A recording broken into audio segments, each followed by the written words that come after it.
Welcome everybody to the second Risk and Assurance Committee meeting of the Triennium. At the table, we have our three independent members, Juliet Tainui Hernandez, Alistair Hercus and Matt Mulhat, Deputy Chair, Councillor Stephen Brent and Councillor Hugh Bell, and sitting in Councillor John Mitchell. We also have the Interim Chief Executive, Michelle Gordon, Catherine Harborough, and Nick Cutler. So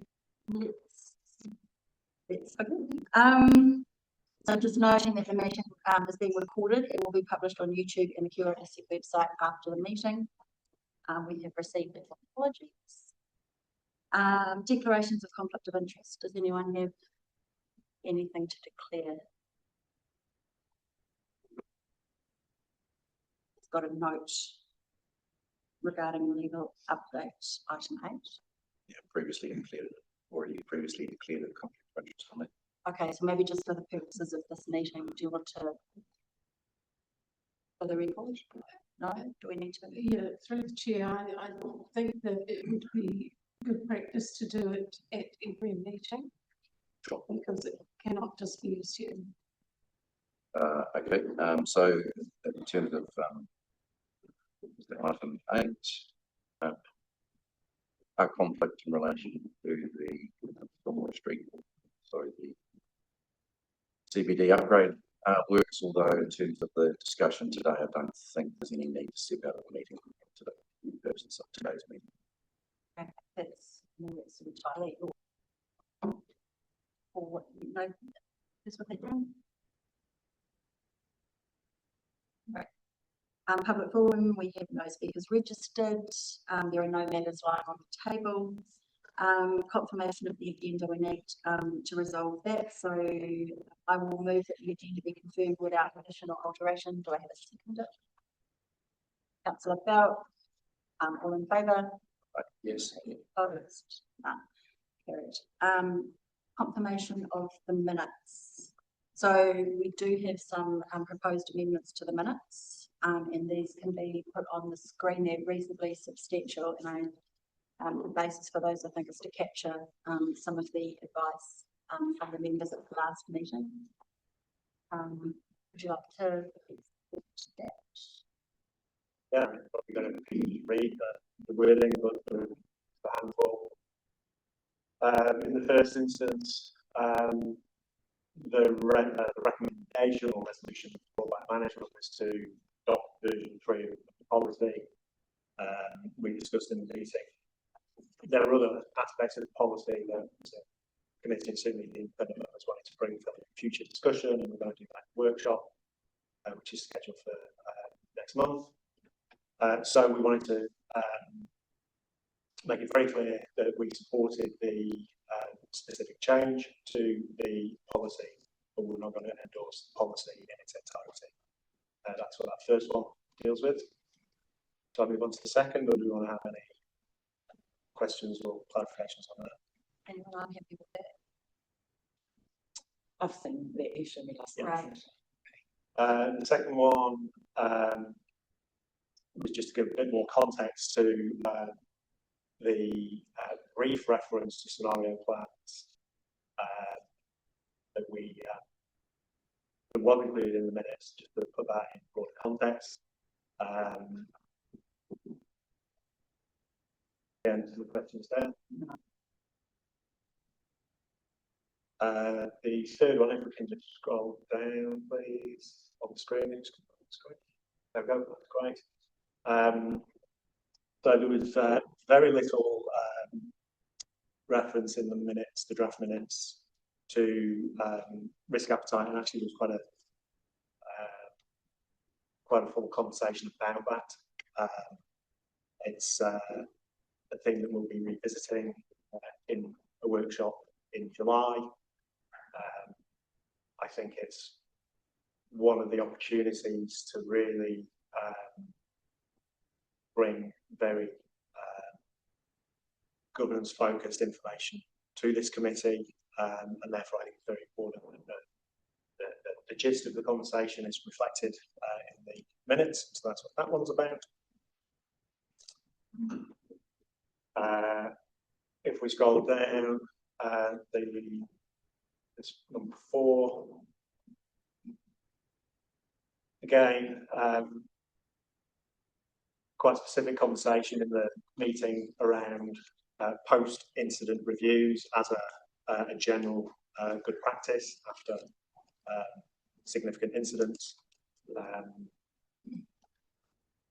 don't know that there was any specific mention to post-incident reviews in the draft minutes, so it's important to reinstate that or to. Yeah, I have a bit of a concern with that one though, Matt. I mean, there was that discussion raised, and I distinctly remember pushing back a little bit on any further investigation in terms of that particular incident that happened, given the work that was done at the time. So I'm a little bit concerned around. Well, I am concerned that we're making amendments to the minutes right at this last minute when our meeting was 3 months ago. I only saw the comments. Well, I only saw your comments last night. Yeah, I haven't had a chance to actually look at them and dissect them. Yep. So I'm just concerned about some precedent that we might be setting here around recording all of our discussions and all of our statements in the minutes, because that is going to create a serious precedent going forwards for all of these discussions. And I'm not sure that particular point was one that we all agreed with. There's no action there. That's recording the conversation. It is just what I said. Yeah. Yeah. I'm not saying it doesn't recall what I said. So why so- is some parts of this conversation being recorded? Yeah. It's not. So what we could do is add some before members, so that it explicitly doesn't include all members. No, look, no. But if we start down this line, Seems right. if we start down this line of recording all the discussions, James, the minutes are going to get to 150 pages. Especially Like it is quite important, but I think that it's use practice.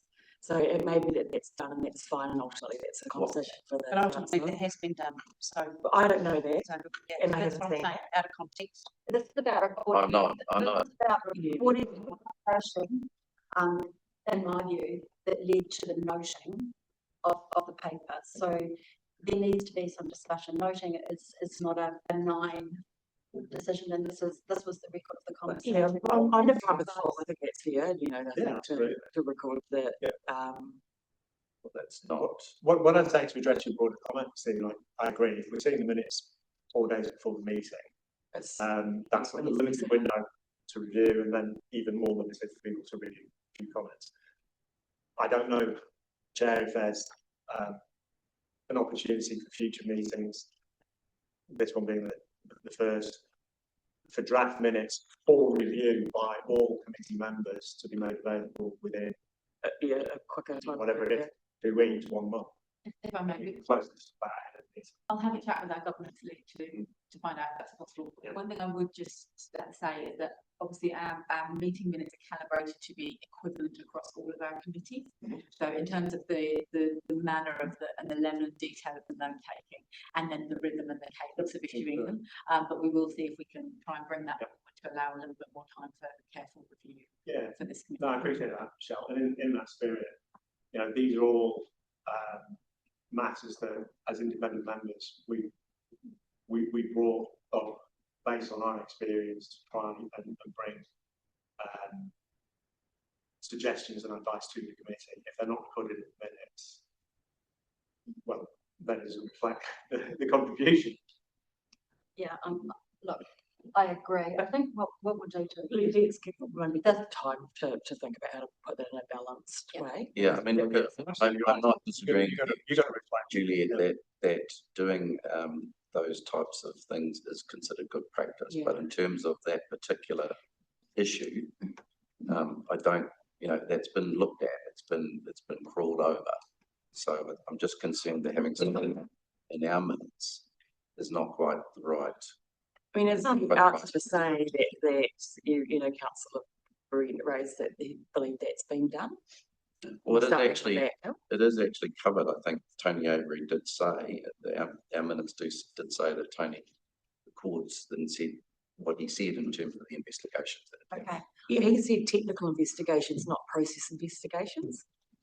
So I think Yes, I don't know because I haven't seen it, like the extent of that. Yeah, But that isn't what I was raising, was it would be good practice to do a post-incident review to look at the end-to-end process and governance. yeah, I understand that. Yeah, I do agree with that, but I think in terms of that particular issue, that question was asked and answered by Tony at that meeting. And I also gave my thoughts on that. So if we're going to get into minutes that record all of our discussions, then that's quite a different discussion to what. Okay, so there's a What's on process the for table? this, I guess, where, my view, you know, the minutes are taken and they're presented to us and we have an opportunity to make amendments. There was no, you know, by noting what was said by members, and we could add some members, it doesn't record what everybody thought, it just records the nature of the discussion, and that's useful going forward. And it's up to us to democratically agree those minutes or not. I think what we might need to do is take 1 to 5 separately going forward, and you could note your opposition to it. I think it would be useful. Would you mind putting some members in front of 4, just to be really clear that, does that make sense? Yeah, of course. But I don't know, I mean, Yeah, so I think it's more, do we need to record more than that? I think it's a question of Steve. Yeah. Because, yeah, I don't know, I haven't seen it, but I didn't feel that there was an answer to what I asked. Madam Chair, could I make an observation?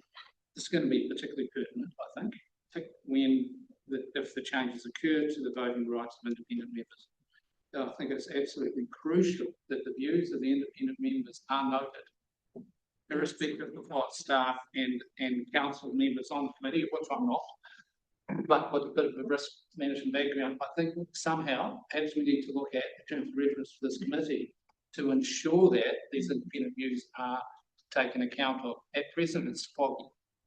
I just suggest that is a good trigger point for us to look at the style of minutes taken in this committee, because at the moment the style of minutes reflects the style of minutes of all committees. So making a change to the style of minutes is quite substantive in terms of workload.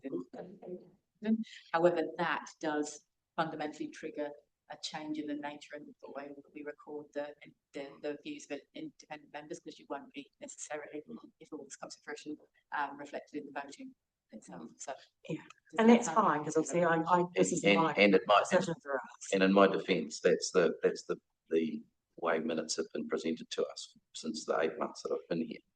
And now all of a sudden, we want for this committee's minutes to be more around recording discussions. And so if I'd have known that that's where we were heading, would have gone back and looked at the recording, and I would have come back with further changes to this. So this is changing quite a dynamic in terms of recording the minutes. And I just want to be one of those things that if we're going to do this going forwards, we have to agree that that's what we're going to do going forwards, and B, work with that to be able to then go, okay, let's get the minutes out quickly. Let's give everybody the opportunity to have some say on it, and then we can go from there. Because at the moment, I'm not very happy with the way this is rolling out. Yeah, fair enough. I'm not.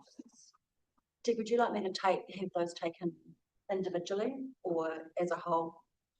Would you like to have the ability to disagree one and not the others, or would you just do not? I haven't really thought about it, to be honest. I don't. Well, you've got to find a mover and a seconder, and I'll think about it while we go through this. Okay. Is there no option here to close this out by a circular after the meeting? Okay, so I don't need to do it in public here. So I'm going to put that we agree the minutes with the amendments previously discussed. So the amendments. Do I need to read those out? Well, we're going to start, so. Okay. So I'm going to move that we agree the minutes with the amendments put on the screen. And I'd like to put another note that the committee suggests that we reconsider the style of minutes. Well, through the chair, that's not appropriate in confirmation of the minutes resolution. Okay, that's fine. We can do that. So do I have a second? So we're going to agree the minutes with the amendments that have been put on the screen. And the style of the minutes will change in the future or not? End of, we minutes. discussed. You can't do that in the same resolution. Okay, second, on the point that Stephen raised, we're going to further amend it and put some minutes. And we can amend it to put some members in front of the board. Do I have a second? Thank you. Right, put it to the vote. All in favour? Yeah. Aye, against, I'll be against that. Joe, the recorder? Yes, please. Right, next item. Right, so just conscious of time, we've got 15 minutes, and just a question for governance, if we run over on this one and need to, begin item 2 at 9:30, is there an opportunity for that, or do we need to finish the discussion by 9:30? No, you would need to use the opportunity at 9:30. Papers was available to discuss that item. Yes, I understand what I'm saying is, can we, if we run over on this one, can we adjourn it to adjourn, yeah? You can, yeah. Great, thanks. Okay, so our first, next item is, 1, page 17 of the papers, it's our risk management update. I'd like to invite Gareth Noble to the table, present paper.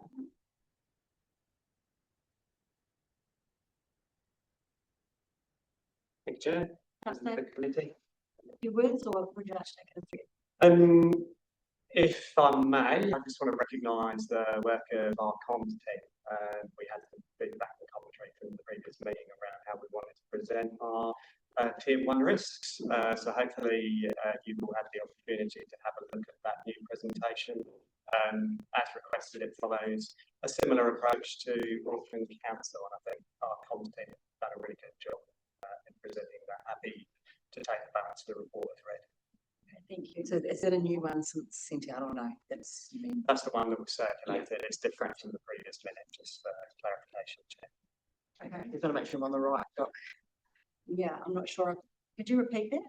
Sorry, I did mumble that a little bit. No, you didn't. A different version from the previous meeting, but it responds to the previous meeting's request for changes to the way that we presented that. No, I understood everything, thanks.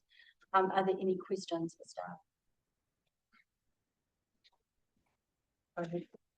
Gareth, in your report, you mentioned or talk about the risk or inability to meet treaty obligations as increasing too high. Can you explain why that's what your rationale is then? And why they've gone to that point?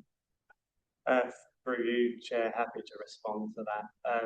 Obviously conscious of time and happy to take further questions. We have a matter that we're dealing with in relation to Shotover wastewater treatment plant. That's been in front of council on a number of occasions.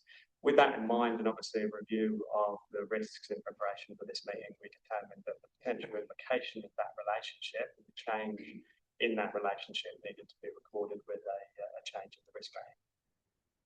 Thank you. Maybe just a follow-up question from that, in terms of next steps, and I realise it's early and you have to change your risk and it's not been dealt with yet, but do you anticipate actions off the back of that? Yes, I do.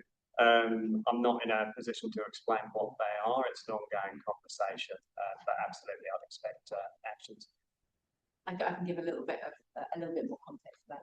I would expect to see that risk to start to go down as we're taking some steps going forward to engage manufacturers closely into a set of directives we've received from the council in regards to the Shotover wastewater treatment plant. I would just add a bit of context to that as well. The nature of the relationship is strong and we remain in touch very closely. However, we are dealing with a really tough matter together, hence the change to the risk rating. It's not I wouldn't describe it as an indicator that everything's in a terrible place. We're actually in quite a hopeful place and we have some steps to go forward to mitigate that risk. Mainly driven by that particular issue. Yes, it's Okay. all driven by that particular issue. So, sorry, just to clarify, not maybe that the relationship is at risk, but more that we specifically are unable to meet our treaty obligations. In terms of this partnership and protection. Great, thank you. Any other questions?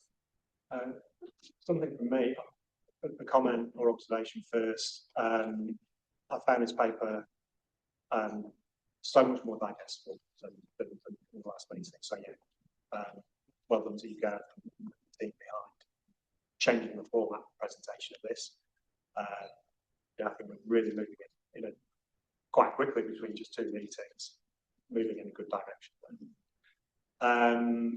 The questions I have are consistent with the last meeting, so whilst it's easy to digest, still observing that what the paper tells us is lots of risks outside of appetite. And what I want to do is, through this committee, move to better understanding the drivers of that, better understanding what needs to be done. But of course, talked about before, let's start by understanding that our appetite settings are actually the right ones.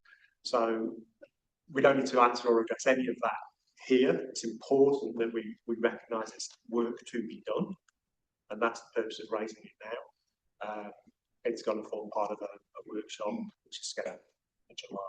But yeah, just so there's no surprises, Gareth, I'll keep asking you about risk appetite and how we're tracking. Sure. And maybe a similar comment from me off the back of that. It explicitly states that the report is there to inform us of status changes in the risks. If nothing changed, we would not see anything much in the report, and there's not much in there at the moment, and yet there are still so many risks sitting in high categories, and so I just, again, if they're all outside of appetite, that's too much work. So, but in the interim, I would like to see some reporting on some of the issues that are outside of appetite that are of key interest. So maybe there's some judgment in the interim while we don't have appetite sorted to still be presenting some of those key issues and the treatments for those to this committee so that we can provide some assurance to the council. Any other questions or comments? Yeah, further questions. Thank you, Nikki. Gareth, just in terms of paragraph 6 in your report around moving that risk from moderate to low, as the likelihood of a major event is now considered to be unlikely. Just in terms of, I'm just trying to understand how that works. Who makes that decision? Is that your purview to make that decision, or is that with Michelle, or how does that, just explain to me how that sort of moves? Sure. Through you, Chair, happy to respond to that question. So our risk management framework, and we systemise that through our risk register, now has workflow. So if the risk owner, or to that matter anybody else, seeing a change in the risk, they propose a change that then comes through me. I don't own accepting that, but I do a review, assurance check that I'm comfortable with it. Right. It then goes to the relevant owner that's set by delegation. So if it's a very high risk, obviously that sits with the CE. If it's a high risk, it sits with the general manager. Below that, it might sit with the tier 3 manager, depending on the risk rating. So in this case, the risk owner's proposed a change. I've looked at that. I've seen the treatment plan in terms of what they've documented there. It's fairly substantial in terms of the scope of that new service. Obviously, that means one of the implications in terms of facility failure is much less than it would have been previously. Thank you. Thank you. I think for me, to note also, I really thought the format was excellent. Definitely easier to get a sense of the big issues. I think one query was just around strategic risk versus, I suppose, greater risk, and whether that's the same thing or whether the terminology differential. So I think, and I think we could do with, considering its discussions, wording on some of those strategic risks too, to make sure they encapsulate clearly the drivers and the full scope of those. But also happy to leave for the workshops, recognising that's coming up for greater kind of granularity. Happy to respond if it would be useful. So just to the first part, the second was a statement. I'm happy to take that away, and we can discuss that at the workshop. We have tier 1 and tier 2 risks. Tier 1 risk includes significant operational risks as well as strategic risks. We have previously reported both. This time round, under direction, I suppose, we have determined that we will report significant. I agree it's appropriate. If there's a significant risk that is not strategic, it's operational, we should cover that in some manner, and whether that's in the content of the report in terms of narrative, or whether it's in some addition to the dashboard, that's something that we can talk about at the workshop. Yeah, I think that's great. As I said, I really like the dashboard particularly. I just thought that was like, A little bit. yeah, definitely. Yeah, so I think helpful for us as a committee, helpful for the council, I imagine too. So yeah, I could definitely support the significant operational or other risks being included in the one dashboard. Thank you. Agreed. Yeah, just one question. Well, initially, I'd just like to agree with everyone that is really digestible, I think. Thank you. And including even you've got little logos as opposed to numbers, so it's nice. But, my broader question, think about the absolute broader external context facing the council with all of the government changes, with regional deal, the Head Start thing for amalgamation. You know, you've got a big CCO establishment thing happening. I sort of think, I'm just aware that's a huge workload and a huge set of external things coming down the pipe. Do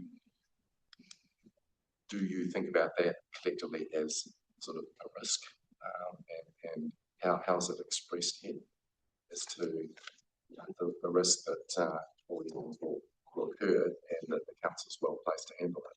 Not. Happy to respond to that. I think that's a really good question. And yesterday when we went through induction, we talked about some of our risks that are currently under review.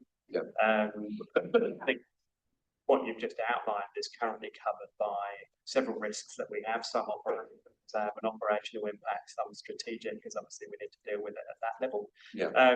So the two that are currently under review that are relevant for that is the one that sits in Dave Wallace's space as the general manager of the resource consent team, and understanding the implication of fast track consent, I think is really important for us. And we currently, I don't think, describe that very well. I think Dave would agree with that. That's why it's under review. So we're reviewing that risk to make sure that we understand the potential implications of government legislation to us in terms of fast track consents. And then we do have reforms more generally. I think it probably does need to be clearer, and that's why we're reviewing those risks. It's covered in, to answer your question, several risks at the moment that maybe we do need to pull that out as a specific risk at tier 1 level. I would suggest that's a good idea. I think, yeah, some of these things are moving so quickly. There's a risk that the process of developing our risk treatment and is too slow to actually be effective. So I think maybe that's a risk in itself, but it would be really useful if we could have a process and have that stuff brought back to the next meeting. If I may just add as well, I think it is a staging question to this as well. At this point in time, what Gareth encapsulated feels comfortable and appropriate, having a separate risk that focuses on reform. However, as we get closer and closer to something like the water service entity, you'll find that actually there's elements of the risk that will impact all of the other areas as well, or a spread of different risks. So I think it's something we need to keep really alive to, and that will definitely be the case with our reform. And if we're into the head of that debate, you're talking amalgamation of services, governance change. I mean, it's fundamental, so it will actually start to come into play in all of the different risk spaces. So I wonder if there's something along the lines of major project transition risk or something of that, which could be a bucket for all of those quite significant. I think that would be good because there's a risk that it's supposed to elevate up to the tier 1 level, but that it doesn't, and we're not seeing any treatment or anything change in these things. We're getting a static look at the target year's timing. I'll just make one point of clarity. I suppose when I answered, I wasn't implying that we didn't have treatment plans. There's a lot happening. Exist and they're deployed. Yeah. They're just not necessarily captured by one risk, and I think that's the gap rather than the gap in treatment plans, but happy to look at the treatment plans as well when we frame that risk up. Sorry, and then so maybe it's a case of the connection and how it translates back up, because these may be being treated at tier 2, but we're not seeing them elevated to our tier 1 report using tier Wallace style. Look, we probably need to David at this point. Would we like to continue this discussion after? I think it's sufficient on my perspective. Okay, great. The only other thing I was going to say was just around, mentioned that cost and funding was a little bit of a talk in the strategic context at the start of that report. I think it would be really useful to bring some of it, because the treatments were noted, we're ensuring that growth pays for growth, we're ensuring that, DCs are collected, all of that stuff. I think some more depth on how would be useful to be reported at the next meeting. just in the LTP context? Nicky, could I just make one observation, it's a very Very brief, quickly. very brief. But I question whether both the governance situation that we've got, which is happening now, that there are real risks, and in particular the emergency management set of risks are both rated too low as far as likelihood. And our Alpine Fault earthquake is 75% likelihood in the next 50 years it's going to happen. The other things are going to happen. It's what we do about them. I think they need more higher status as far as likelihood is concerned, at least likely. And it may be that we need to review our consequence tables when we do Yep. this policy. And it's a discussion for the whole council and our policy, so thank you for your opinion on that. All right. Thank you. Thanks, Tom. So I'm going to move that we note the contents of this report. Do I have a seconder? I'll second that. All in favour? Against? Carried. We do the roundup after. We do the roundup after the roundup. So the actions were. Oh, apologies. Yeah, I think it's fine to do it now, even though we're close to the item. Yeah, so just really quickly, Catherine's going to run through, was take what stuff from this. And these will be recorded in the minutes. Okay, so I had that Nikki wanted us to report on issues outside of our appetite, in more detail for next meeting. Sorry, there's too many of them, just the key issues, things that are, So how do we define key? Yeah, there's going to be the best judgment. Yes, with We'll take first pass at understanding. not all of them, just put it that way. Help you know that. okay. I had Matt with lots of risks for outside of appetite, but you want to note that there was a risk appetite workshop coming in July. Juliet, strategic risk versus the greatest risk for the tier twos, and bringing some of those tier two risks into the reporting for next time. Yeah, this was significant operational and strategic, and basically any significant risks in the one dashboard. Yes. Can I just provide a clarification, just so I'm clear? I heard that it was operational tier 1 risks that you wanted reported on the dashboard. I'm happy to leave that, I just wanted to I clarify. think for me, my clarification is actually I think they should be the biggest impact or greatest risks, as opposed to tier 1 and tier 2 to me is Consequential. yeah. I think the way I'd like to think about this, Gareth, is from this committee, top down. If we're looking from the top down, what are the biggest, potentially most significant? How they're categorised as tier 1 or tier 2 is less relevant to us. We want to mix them. So residual risks. Okay. Something about from Alistair, something about the reform, having a reform risk or a major project. We Kind of raise a question for consideration. Yeah. As to whether there needs to be a sort of an overarching understanding of all of these things coming down the pipe, whether they need to be looked at, considered as a whole in terms of capacity and risk. And I'm not saying it should be, but just asking for consideration of that. And that's definitely supported by me. I think that would be Decide whether or not take it to it, but Can I, support whether it's a good idea. can I suggest that we'll run through these quickly, and what will happen is I think the minutes will come to us within a couple of weeks with this recorded, and if they're not entirely accurate, because it's not direction, it would be fine to clarify them. And then there was the cost and funding risk. You wanted some more depth around that. Previous options at the next meeting, and then civil defence. You think that the likelihood needs to be reviewed? Yeah, both the governance, those complex governance issues that are on us now and will coming, and the emergency management, those larger hazards, particularly within the context of not having functionally emergency operations. That's what I had. Thank you, Kevin, it's really helpful. So we will move on now to item 2, which is page 29 of the papers, assessment of the effectiveness of the risk management framework. David, hello, welcome, David. Morning, everyone. Thank you very much for having me. Would you like to begin with sort of outlining the report? We don't have, we have half an hour or 25 minutes, I think, of your time. I haven't quite got 25 minutes, unfortunately, but Sorry, we David, can. if I can just interrupt there, just so I'm clear on, maybe this question for Gav. This report has come to this meeting because work plan includes review of framework, is that? Yeah, through you, Chair, happy to respond. Yes, our work programme has a 6-monthly review of the effectiveness of the risk management framework, including obviously the policy. So this is the first review, I suppose. It's a desktop review for the purpose of seeking feedback, and then we can take that away. We can discuss it as necessary at the workshop. And when you say our work plan, you mean the work plan of this committee? I do, yes. Okay. Is it perhaps that we need to, it's all right, let's move on and make the most of that this Yeah. one. Thank you. So is there anything you'd like to add to your report or summarise or before we have questions?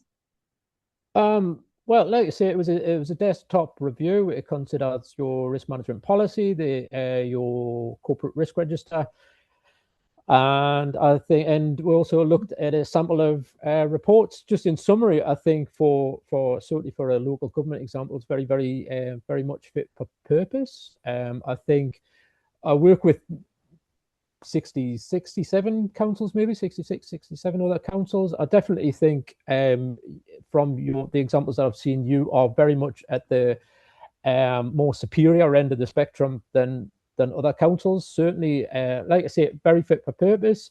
I think you've got the same, like I said, this was a desktop review. There was no conversations held so much with any users or seeing it in action. But I think you've probably got the same problems as, well, I think with all risk practitioners have, it's getting people to use it properly and using it to its extent. But otherwise, no, I think you've got it looked good to me. And I'm happy to field any questions. Hopefully you've had a chance to skip through the report. But yeah, happy to take any questions you might have. Thank you. Questions? Who would like to start? Anyone? It must have been a good report. You go, Matt. You go. I feel like. I'd quite like to understand a bit more about your approach, David. I mean, the 3 independent members of the committee here, it's only our second meeting, we're quite new to it. But we've got observations, and I'll just speak for myself, not my colleagues, but I have some views of the framework and the policy in action that contradict what you've said in your report. I think it would be helpful for me to understand the work that you have done. When you say it was a desktop review, I think it's covered in the report what that consisted of, but respectfully, it sounded like quite a narrow scope of work. I don't want to miscategorize the work, but I think it's important that we take the findings and observations that you make in the appropriate context. So could you give a bit more context of what you did? So, like I say, the scope was narrow. It is probably garden variety for a desktop exercise, so it's observational only. I didn't test it, I didn't play with it, and I haven't talked to anybody. I haven't seen it in practice, and I haven't discussed this with anyone. Like I say, it was Gareth took me through. Just to be clear here, this wasn't a spoon-fed exercise showing the bit that he would like to show me. We'd start off at the beginning. I'm familiar enough with risk management systems, so I can say, right, okay, we'd like to start here, point me to where this joins up. So yeah, it's like I say, it's an observational exercise that I can see how it works, see how it flows, and yeah, and I don't have any problem with you having alternative thoughts as to what's the report. Obviously, you've had that little bit more kind of the benefit of experience and seeing it in action than I have, maybe. But yeah, those were my findings from the day. It's not a consultative process. I guess that's what I'm trying to say is what this was. This was like literally what we call a desktop review. Yeah, understood. Thank you. Maybe I can ask a starting question. Did you, there's sort of 2 elements I'm interested in whether you considered or not. One, did you consider it from a governance perspective? So there's management using the system, but in terms of governance, and one of the key issues I had was with the appetite set against categories, but management setting the targets for all the risks. Is there a governance control gap there? Did you look at those sorts of things, or probably not? No, not so much from what you're saying. I think I did sort of more of the information that is actually conveyed to governance in the forms of reports, which I thought were very good. But no, I mean, one of the recommendations was when you go to the end of the report that this was kind of what I saw, and I think that, you know, if you want this sort of I don't know, deeper insight into the actual from a user perspective, or at least from a recipient, that they would probably need to do more work on this. And that would involve me coming down and having a look at it and probably talking to a few key people. I'm more than happy to do that.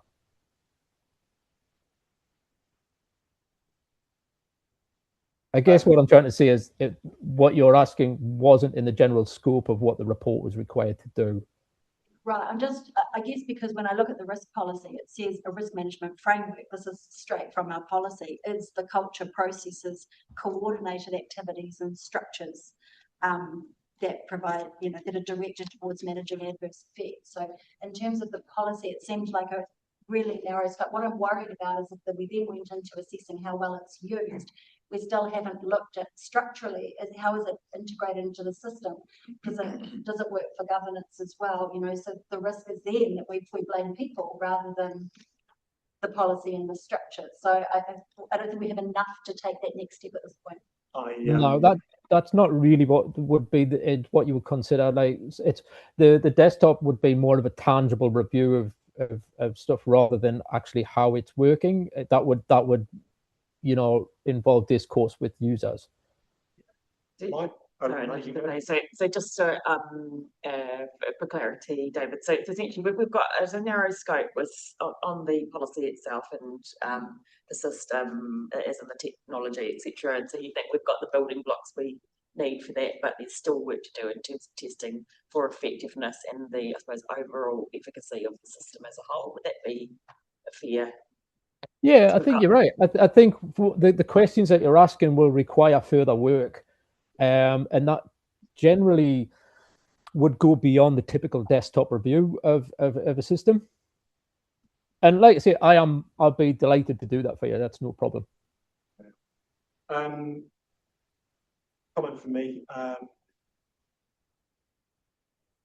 Couple of things, just lifting this up. It's in the work plan that the committee reviews the suitability of its risk management approach every 6 months. That seems incredibly frequent for a committee that only meets 4 times a year. Also, I feel it ought to be, and what I have seen elsewhere, is it is for this committee to plan and conduct and direct the nature of that review and to participate in it. This is, you know, we note the report, that's what this paper is asking for. I would suggest that we don't proceed with anything else in relation to this report at this time. And I think whether we do it this cycle or in 6 months, I don't know what the right protocol for this, by the way, is, but 6 months is too frequent. If we want to do this properly, and I think, you know, the upcoming risk policy review and the risk appetite with them, it all contributes to us assessing and continuously assessing, seeking to improve the approach. So there's a question there around timing, and I would like to see that move to a sort of annual review once we've got to a baseline that we're happy with. And secondly, I think, you know, whilst appreciate your efforts in getting this report to Commissioner Gareth, I think we have to take a different approach and one more constructive with this committee in future. Yeah, I would support that. It would be really useful for the committee to have input into the scope of something, so we know we're getting what we need to make the decisions we need and provide assurance. I think from my perspective, like I think what, you know, 6 monthly, I do agree in the long run, but I feel like we're in a quite a formative period to get this kind of calibrated to a kind of place where everybody's comfortable. So I would be all right with a review sooner, until we kind of get onto a good cadence, and once we're all comfortable shifting that out to a longer kind of review. I think to commend, I think external reviews are great. Like, I'm a fan of those for giving an independent viewpoint lens across things. I think this is possibly a bit premature, just in terms of where we're at, given we've got the upcoming workshop, and I imagine there will be quite a bit of recalibration actually on likelihood, impact, agreed assessment of where the risks actually are, and also what are our most significant risks. I would expect this to change could be quite substantially by the time we do that work. And so I think once that work is done, that would be a good time to be considering, right, is it the right timing for an external review to help us take it to the next level? Go ahead. Through you, Chair, just a comment in relation to that. I think there's a couple of comments the committee had made, and just wanted to clarify. Obviously, David was asked to do a scope. Timing wasn't ideal for that. Obviously, we hadn't had the opportunity for the workshop. So, value for money wise, the approach was, what can we do from a test of assessment for the purpose of discussion? So certainly David responded to the scope that we put in front of him. Absolutely, we would have liked to have had input from the committee on that, but obviously the work programme had timing for the report, so we responded as best we can. What I would also say is, I think that even though the scope was narrow, there's some really useful findings in there. I found the report very useful in terms of the findings around, one, how does our framework compare with other local government, and whether that's a bar or not is something for the committee to consider. But also some of the commentary around how we need to focus on treatment planning in areas where we have the highest risk, and make sure that we allocate resources there. I think that's really useful for the committee to hear. So I'm not sure I would recommend to the committee we do nothing with the recommendations for now. My recommendation would be we would follow what David has recommended, which is more detailed work, and obviously the committee can be involved in framing that up from a scope perspective. Gareth, we didn't need this report to tell us that we need to treat risks that are not currently well managed, though, did we? Through you, Chair, I suppose my point was to raise that the observation through looking at the system is we're not currently doing that effectively. Absolutely, we all know that we need to focus our attention on high treatment plants, but it's useful for someone to look at our risk management system and say, it's not obvious we're doing that. That's the benefit, I think, rather than what you made, Matt. Absolutely, we all know we need to focus our attention on treatment planning on this. Yeah, and look, if I look at the recommendations specifically, I'm looking at, sorry, page 31. There are a number there. There's proceeding with the stage 3 automation of risk interdependencies, standardising treatment plan expectations and guidance, reflecting on resource constraints, which is something for the council to consider, and maybe will need more detail on. Then there's undertaking the deep dive of the framework in practice, which is something that I think we're suggesting wait.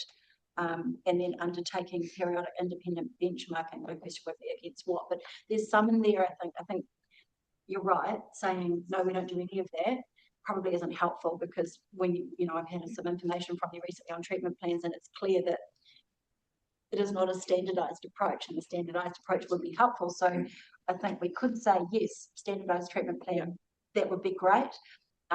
Reflecting on resource constraints, absolutely, that should be elevated to the full council, and we should probably recommend that council do that in our resolution.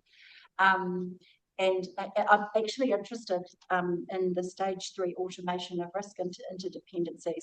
My question around that is, having had some discussion yesterday around our purpose-built Tech 1 process, what's twofold, I suppose. Is it using that? Are we doing a purpose build? And is it still current? Like, will this next stage 3 automation thing, given AI, given all of that, is it an old thinking that, AI has already moved past it? Is something that we should do now, or should we review the scope of what technology can help us with in this space?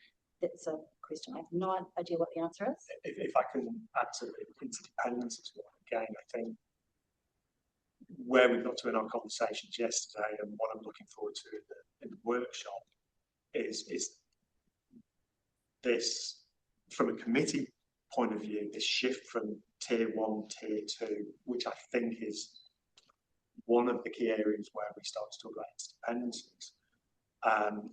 We want to have a broader conversation about focusing on the most significant risks, which we've already talked about in this meeting. I think we just need to work out how that's going to look and not proceed with this build the interdependencies model current state, because I think we are going to see some change, notwithstanding whether it's AI or something else. I just think there's a bit more of sort of foundations to do first. Sorry, Juliet. Yeah, no, I support on the resource constraints. I think it's very light for if we want to integrate risk into decision making for the council and make that really work. Yeah, it's light, but you know, I get there are constraints, so not a question for me, but support that going up.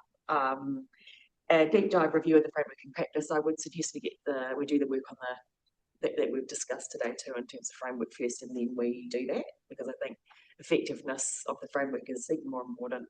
So having the policies, procedures, systems is one thing, but actually how they work in practice is a second thing. It would be best practice to consider the maturity of both. So we know where we need to, in terms of the system as a whole, where we need to put the time and resource in nailing. In the periodic independent benchmarking, I agree with that. I think we should do that. So we might want to do a just slightly different cadence while we're getting this in the right place. But I think, again, once we've done that work, we could agree what the appropriate cadence is, because we might want to do something sooner than 3 years and then put it on a 3-yearly. Once we're confident it's in a good place, put it on a 3-yearly review then. Any other comment? Oh, thanks. Look, I broadly agree. I agree that items 2 and 3 should, the recommendations should carry on. And in fact, 4 and 5, timing of 4 and timing of 5, I agree with the comments. I'm probably less able to make definitive comments on recommendation on what should be done at this point. So I just defer to everyone else on that. Okay. Sorry, I'm just flicking down because I was reading it from the report rather than the, from the councillor officer report rather than the AOM report. So have we got general consensus that, because you know, looking to make a recommendation to the council so we can actually do something other than noting. So reflecting on resource constraints, support that, support periodic benchmarking, support standardised treatment plans, expectation and guidance. That's the That was 4 of the 5. Items 2 to 5 we're supporting. 2 to 5. Not proceed with the automation. Deep dive of the framework and practice. I think the deep dive after we've done the work on that is just a question of timing on that. So the deep dive, I believe, is the next step. Correct me if I'm wrong here. Is the assessment of the effectiveness in practice. So we don't want to do that until we've got the. So we don't want workshops, etc. So we support the intent to do it. Yes. it's the time. At the right time. We don't give you too definitive on the exact timing of the day, but we have some principle. Yeah, exactly. For me, I think it's important that this committee is engaged in what that looks like, scope, our expectations of what that deep dive review is going to achieve, and who's going to do it. Sure, what it's going to cost. Yes. All of that. All of that. And what it's going to cost. So our next, I.e. we need oversight. so our next meeting is in October. Do we want some sort of Just bring it back and we can have a look. So don't proceed until then. Bring back a. I think the others can all go ahead now, like this treatment plan from my perspective, like get on with that, and that is a good thing to do. Yeah. Yeah. Okay, so it's just a case of formulating. Does anyone else have any comments, John? Yeah, thank you, Madam Chair. Maybe a question for Dave, and I thought perhaps Gareth, but in the approach, I like how the report is easy to read. It's accessible. It's got some open language in the some key words. Maturity was used a few times. Do you use in the work you've done, David, the all of government assessment approach for enterprise risk management, which is a maturity model, which I think might help the conversations here? in future? Did you use it at all? Or was that just your observations from what you'd seen compared with other local authorities in particular? Yes, it was the latter. Okay, cool. So I think that's something we might want to look at because it's a well-established benchmark. It gives us and getting back to Councillor Brent's point earlier, as a council to determine where do we want to get to in maturity, given because we have resource constraints, and it's a good model. We can benchmark against others rather than just finding our own way. It's easily accessible. Great. Okay, That's good. thank you. Right, do you want to run through what? I think we did a pretty good run around. There was only one thing that I thought maybe we'd missed, which was I'm that sorry, I'm as going to part have of to the leave the plan meeting now. Oh, thank you. I'm sorry, I've run out of time. Thanks very much for having me along, okay? Thank you. Really like it. That would be a good thing for us to look at. so just from Matt, was that we should move on the work plan to not do the assessment 6 monthly, maybe move it out to annually. Yeah, I don't know what's making it. We can discuss I that, the think work it is. plan and Yes, please. That's the only other thing. But that's after, at the moment we're in a transition. UK. Right, so what I'm thinking is if we note the contents of the report and then perhaps recommend that council proceed with actions, or I should say recommendations 2, 3 and 5, and then report back to this committee on timing and approach to recommendation. Sorry, Chair, I think it's 2 and 3. Just 2 and 3. And then 4 and 5 are treated as held in abeyance. So it's a proven principle 4 and 5, subject to further agreeing on Discussion on timing. discussion on time. Yes, got it. Okay, Yeah. sorry, where do we get to with 1? Wait. One we went. Right, Okay, which ones are you recommending to proceed with? 2 and 3. As written. 2 and 3. 2 and 3. Thank you. Have you got a resolution there that would be worth reading out from all that? Well, I only just noted that you were referring to 2 and 3, but Okay. I would include the full text of those recommendations in the minutes as well. And we can have a double check on that. So, We can have a double so check. and they to can- clarify, Jane, that's in David's report under paragraph 9. It's items 2 and 3 in his actual report, which is on pages 42 and 43. Yeah, I've got that. Yeah. Yes. Just wanting to Standardised make treatment sure- plan and expectation guidance and reflect on resource constraints. We suggest we proceed with that, but delay on the other recommendations, subject to further discussion with this committee. I think Right. that it's good to record that we approve in principle 4 and 5. Subject to further discussion, good group, Add that. that we approve in principle, but subject to further discussions on scope and timing of both of those items. Are you linked up with John? I'm just wondering if we can put a resolution on the screen because it is a bit loose. Are you able to access? Yeah, we can just write it up and then everybody's happy that we know. Yeah. Sorry, Chair. Just something that might be useful, and I don't disagree with anything that's been said, just to make that clear. Yeah. Just some clarity in terms of what item 1 relates to. Firstly, it's not on our forward system schedule at the moment to deliver in any case, because it requires some quite advanced technology. Not to say Tech 1 is not full for that, but obviously we haven't explored that at that point in time. But I am quite keen to get broader direction, maybe not today, but at the appropriate time around the usefulness of that type of functionality. So we can talk about this in more detail. I'll explain it in more detail. But in summary, our current workflow enables someone to make a change to a risk, and that goes through an approval process. We then in the system, we capture connections with other risks. So people can use the tool to see that. But if someone changes a risk, that at the moment occurs in isolation of what I call our risk ecology.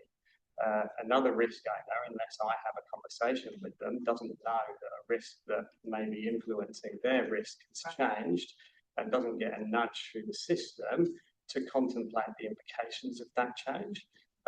This is fairly new thinking. We've done a review of other councils. We have a couple of councils that have said, we think that would be really useful in a complex environment. Let us know how you get on in conversations with your risk and assurance committee. I'm not suggesting that we prioritise that, but obviously as we build upon our capability and move through that maturity curve, Yes. I think this is where my view, we want to be seeing as our future model and understanding every step that we make on that journey is in recognition of that future direction. So I just wanted to flag that because I think it's really important for us in terms of how we manage treatment plans that have most effectiveness in controlling numerous risks. I do want to move us away from almost a spreadsheet approach where you have one risk, you identify one treatment plan, and that impacts upon one type of risk or one specific risk. I'd like us to look at how do we address our risk ecology, all of the risks that interact and have influence over each other to get the best return in terms of investing in treatments. Okay. Agree with that in terms of dependency. I think it's just the timing for me on making sure we've, I suppose that we've got the top-down picture right, so that we're, I don't want to get the cart before the horse, I guess. I think it's more important that we get a good landing and comfort through the workshops in terms of those most significant risks. And then, but I do agree, long-term dependencies is definitely best practice later to be managing the risk ecology as you call it. Okay. Through you, Chair, I found that Mhm. that the comment you made is quite useful because we've been discussing those recommendations. They were recommendations of the consultant, and we hadn't actually heard management's views on those recommendations as distinct from the consultant itself. So that was probably a wee omission. Yeah. Because what you've just said is put in context recommendation 1, which is actually not something that you want to do tomorrow. Absolutely. So that was quite helpful. So the suggestion may be that we had sort of left it out of our resolution, hadn't we? But maybe we can approve in principle 1, subject to further discussion. I think it's the question of how you do it with the technology is different from actually managing the interdependencies of risk. So I think it probably needs to come back at the appropriate time. Sort of like what you hear, we're noting recommendation 1, but take on that there'll be further advice about when and how. Yes. And an actual recommendation to do something will come later. Okay. So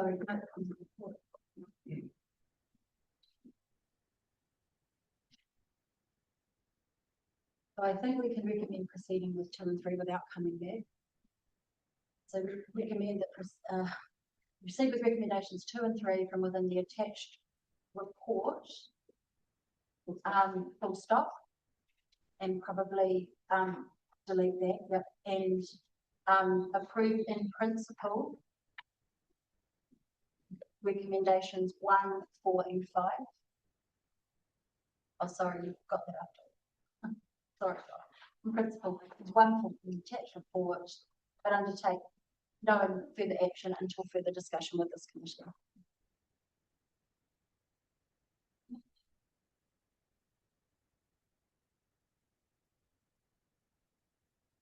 Right. Any thoughts on that? Because happy to, it hasn't been put yet. Sorry, just reading the detail within recommendation number 2. Yeah. To encourage engagement, every material risk to include at least 1 treatment with a defined action. If that material risk is within appetite and the controls that we have in place are designed and are operating effectively, I don't believe we would have a treatment plan. And I think that's important, Yes. especially against resource constraints. Let's not create work So we do need to modify that slightly. Apologies for not thinking about it. Yeah. What do we want to do there? Is it It's something simply that we have every to tweak? material risk that is outside of it. It's a modification. You get where I'm coming from with that? Yeah, I didn't entirely agree. Look, I think we can probably take that in the notes. Yeah, and just that's link fine. it. I just want to make sure Yeah, we've got our heads around it. no, that's Let's great. not just go, oh, there's a risk, it must have a treatment plan if actually we're happy with where the risk sits. Yeah. Yeah, just a comment from me. That's the observation from David. We are looking at all risks and trying to create treatment plans, and that's not criticism. I actually think that's the right pace to be from our maturity curve. Next step is to be really intentional around what we're putting treatment plans together for with limited resources and making sure that they actually have the desired impact. So are they effective? Why are they not effective? What do we need? What do we need to raise with governance? My view is that's where this committee can add some real value in providing us some advice and guidance. Yeah, Right. I think when maturity, we would get to, we'll be looking at the control effectiveness of each of the controls as well. So we've got quite a bit of work to do, I think, in terms of, so number one is policy procedures, kind of systems control, kind of, I suppose, knowledge, awareness and implementation of that, and then the effectiveness of the controls we've got in place. But as you say, and prioritise for where they're out of appetite or material to the impact of the council. Yeah, and to Matt's point, it may be that we have a risk that is within an appetite, but the risk is sort of that the environment is moving, it's not static, and there still needs to be a plan to maintain something. Cyber, within for an example. appetite. So, yeah. Yeah. Great. Okay, thanks, it was good discussion. Anyone final before I move this? All right, I'm going to move the recommendation on the screen that the Risk Insurance Committee note the contents of the report. Recommend that council proceed with recommendations 2 and 3 from within the attached report, and approve in principle recommendations 1, 4 and 5 from within the attached report, but undertake no further action until further discussion with this committee. Could I have a seconder? Thank you. All in favour? Against? No one. Thanks for helping us get there. Right, next item on the agenda is item 3. Thanks, Karen. Thank you. Item 3, I don't have a page number for this one. Oh, yes, I do, page 46. This is the Lakeview Development Program Delivery Status Risk Position and Assurance Update. Great. Would you like to speak to your report? No, it's fine. All right. Straight to questions. Great. Who would like to start us off?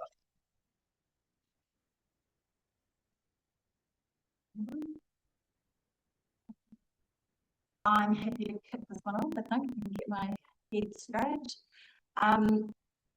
So I'm just into this. You've done some more reporting around risk and sort of framed it a little bit different this time. So thank you for that. I'm just looking at page 50 in some of the obligations. So you helpfully set out the developers' obligations and our obligations and the risk in relation to that. I guess what I'm wondering is what happened to the project objectives that we began with? And are we looking at the risk around the achievement of those? Do we have treatment plans? I'm not expecting a yes, but it's just an observation that they're not reported on, and yet the reason we entered into this was to achieve these specific things. Wondering if it would be useful. It would be useful for me to have some understanding of the risks to achieving those objectives, whether they're still achievable, whether they're not. Any thoughts on that?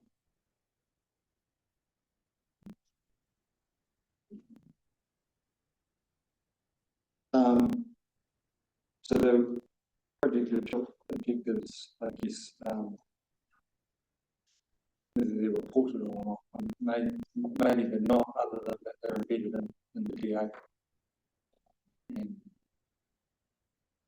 the assumption is that if they're embedded in the DA and you meet the milestones under the DA, therefore you're achieving the objectives. Do you think, because there's discretion within the DA and some of the decisions that are made,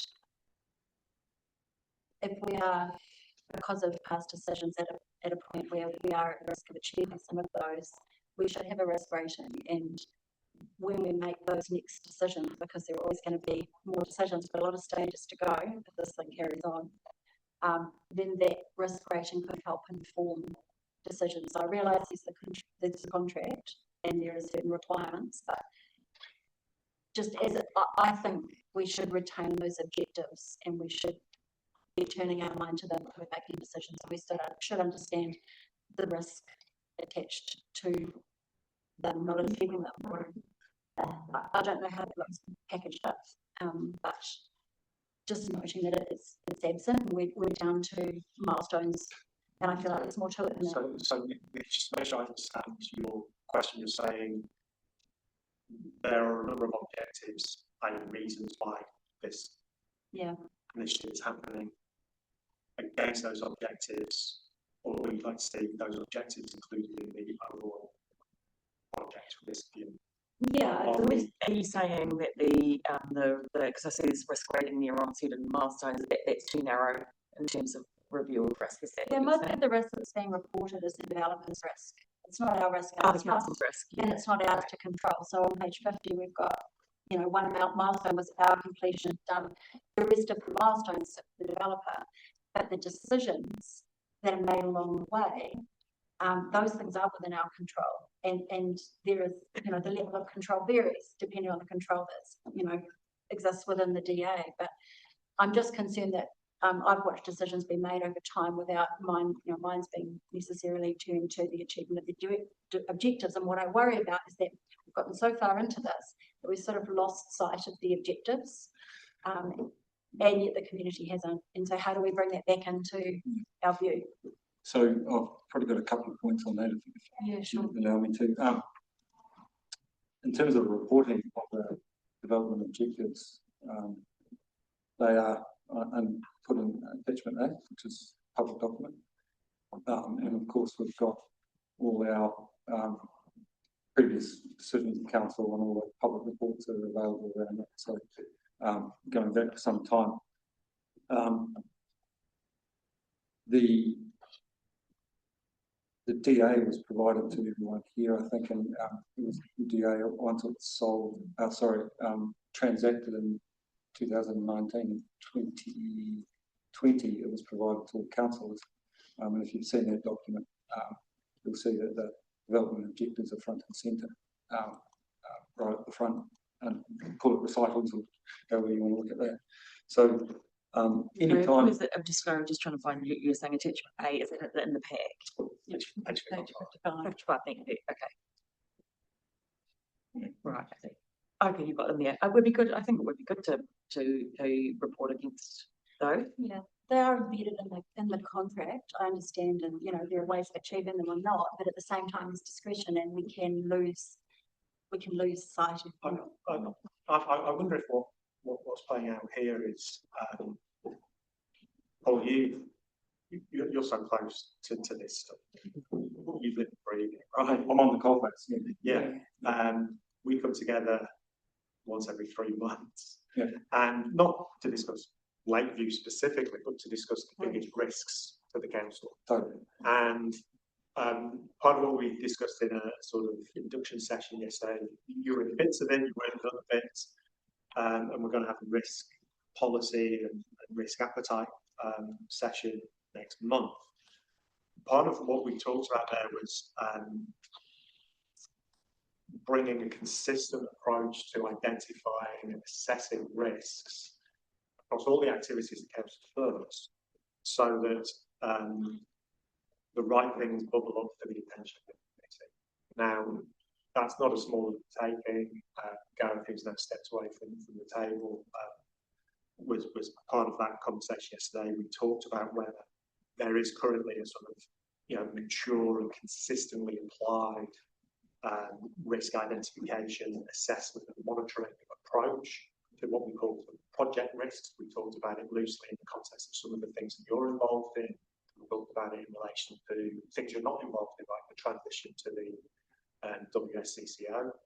And I think we recognise that that's we're on a maturity curve there.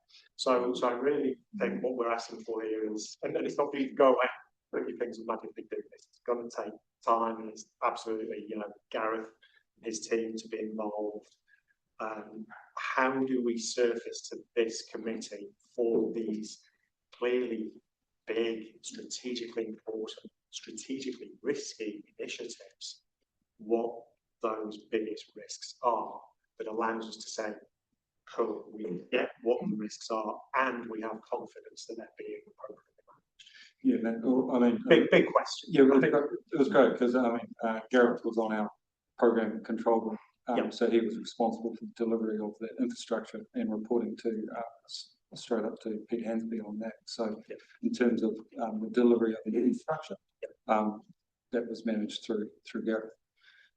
So, under that model, I think it's probably, you did mention project level. This is probably more programs, multiple projects. That's probably more. Yeah, and then the context of this reporting, this isn't actually a project report or a program report. This is a report from the executive team as the steering group across to this this committee. So that was based on the review done in 2022.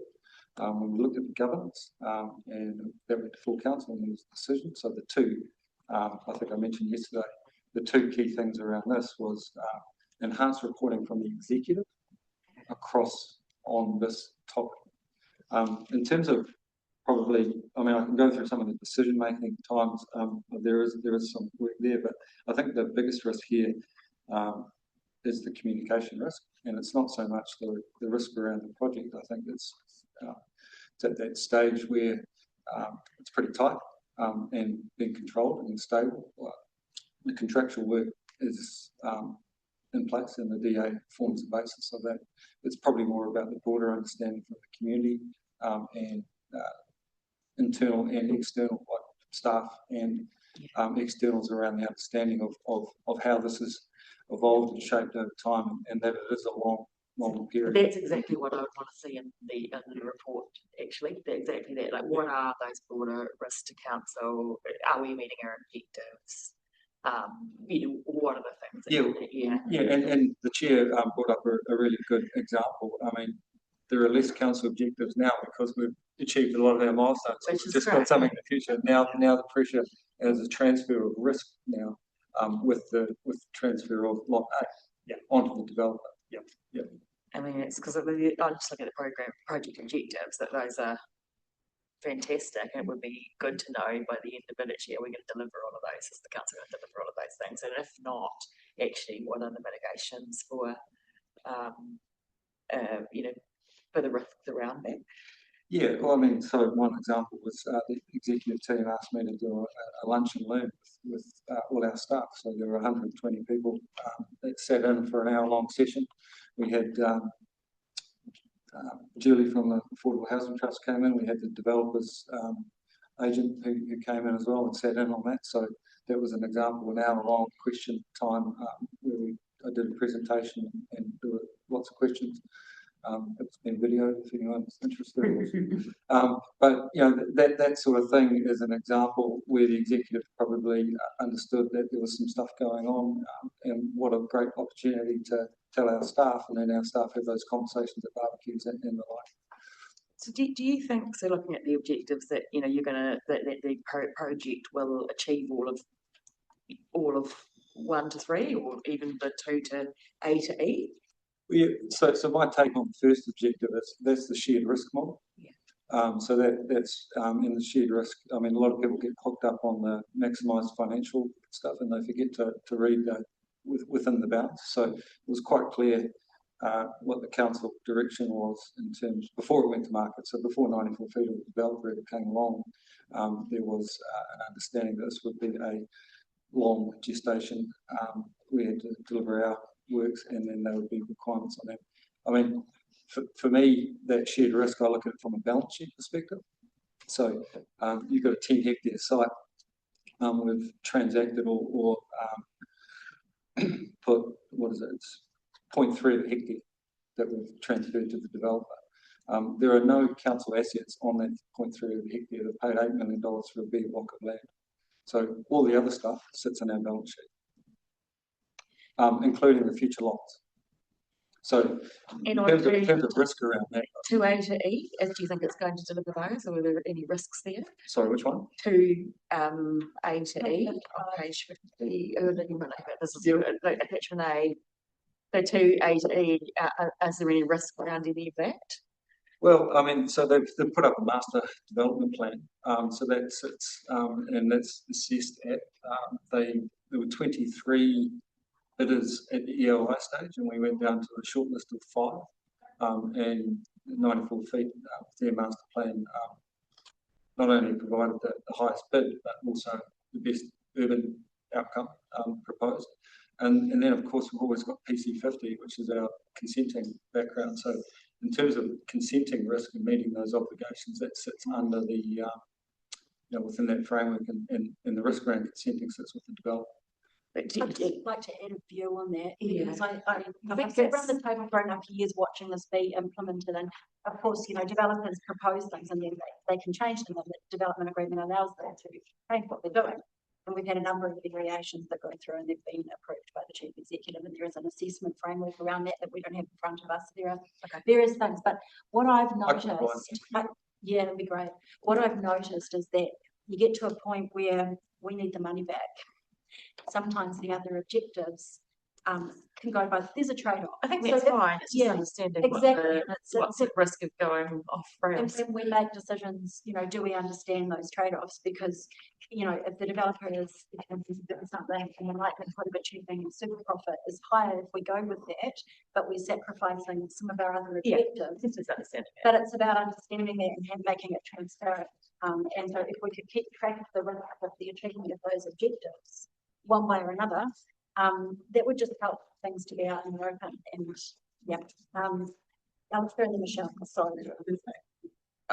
Speaking from a position of hugely relative ignorance compared to everybody else, strikes me that we've got the development agreement in place. So in effect, that is what it is, and that's the framework within which we're now operating. And so I understand that within that, there's going to be a whole lot of decision points along the way for council, and because the contract says And that. do you mind if I interrupt there, and for the developer? So the DA has flexibility embedded so it can respond to market conditions and as they change. Yeah. Exactly. I guess what I'm thinking of is what is within the power of the council to do within that framework. If the developer has the ability to make certain decisions just by themselves, or those decisions have to be approved by request the them. council. That's my point. So there's a whole process there, and so And there's the key point for risk management then is the process within the council for considering those requests against, through what decision-making hierarchy and against what principles in order to consistently drive at those objectives. Yeah, and so that's an ongoing process. And your paper, paragraph 43, looks quite a good one because it says mitigation through an integrated control model contractual controls, which basically summarises things. And then secondly, as you said, there's a huge comms task and a comms risk. And so it's within that framework that the council as a whole can operate. And so obviously from time to time the council because this is going to go for a long time, years and years. Yeah. Whole process. Well, as I said yesterday, 1998, actually, there's a letter that Warren Cooper got June 23, so 28 years ago, well, 30 years ago. And so this is going to go for quite a long time. Yes. So one can imagine that councils will come and go and so on. And so you've got a particular decision-making framework right now. Certain things are able to be decided by the CE, certain by the council. None by the council. Or sorry, the CE.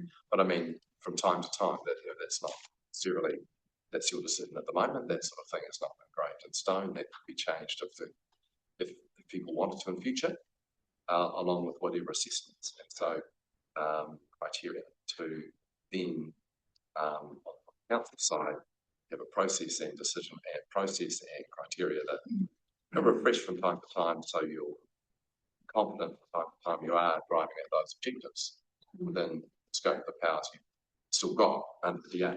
Yeah, and So, part of sort that, of quite part of that straightforward review, at a high part of level, that- if you know what I part of mean. that review, Alistair, was, you know, on, I think it's, the other, which one was this one?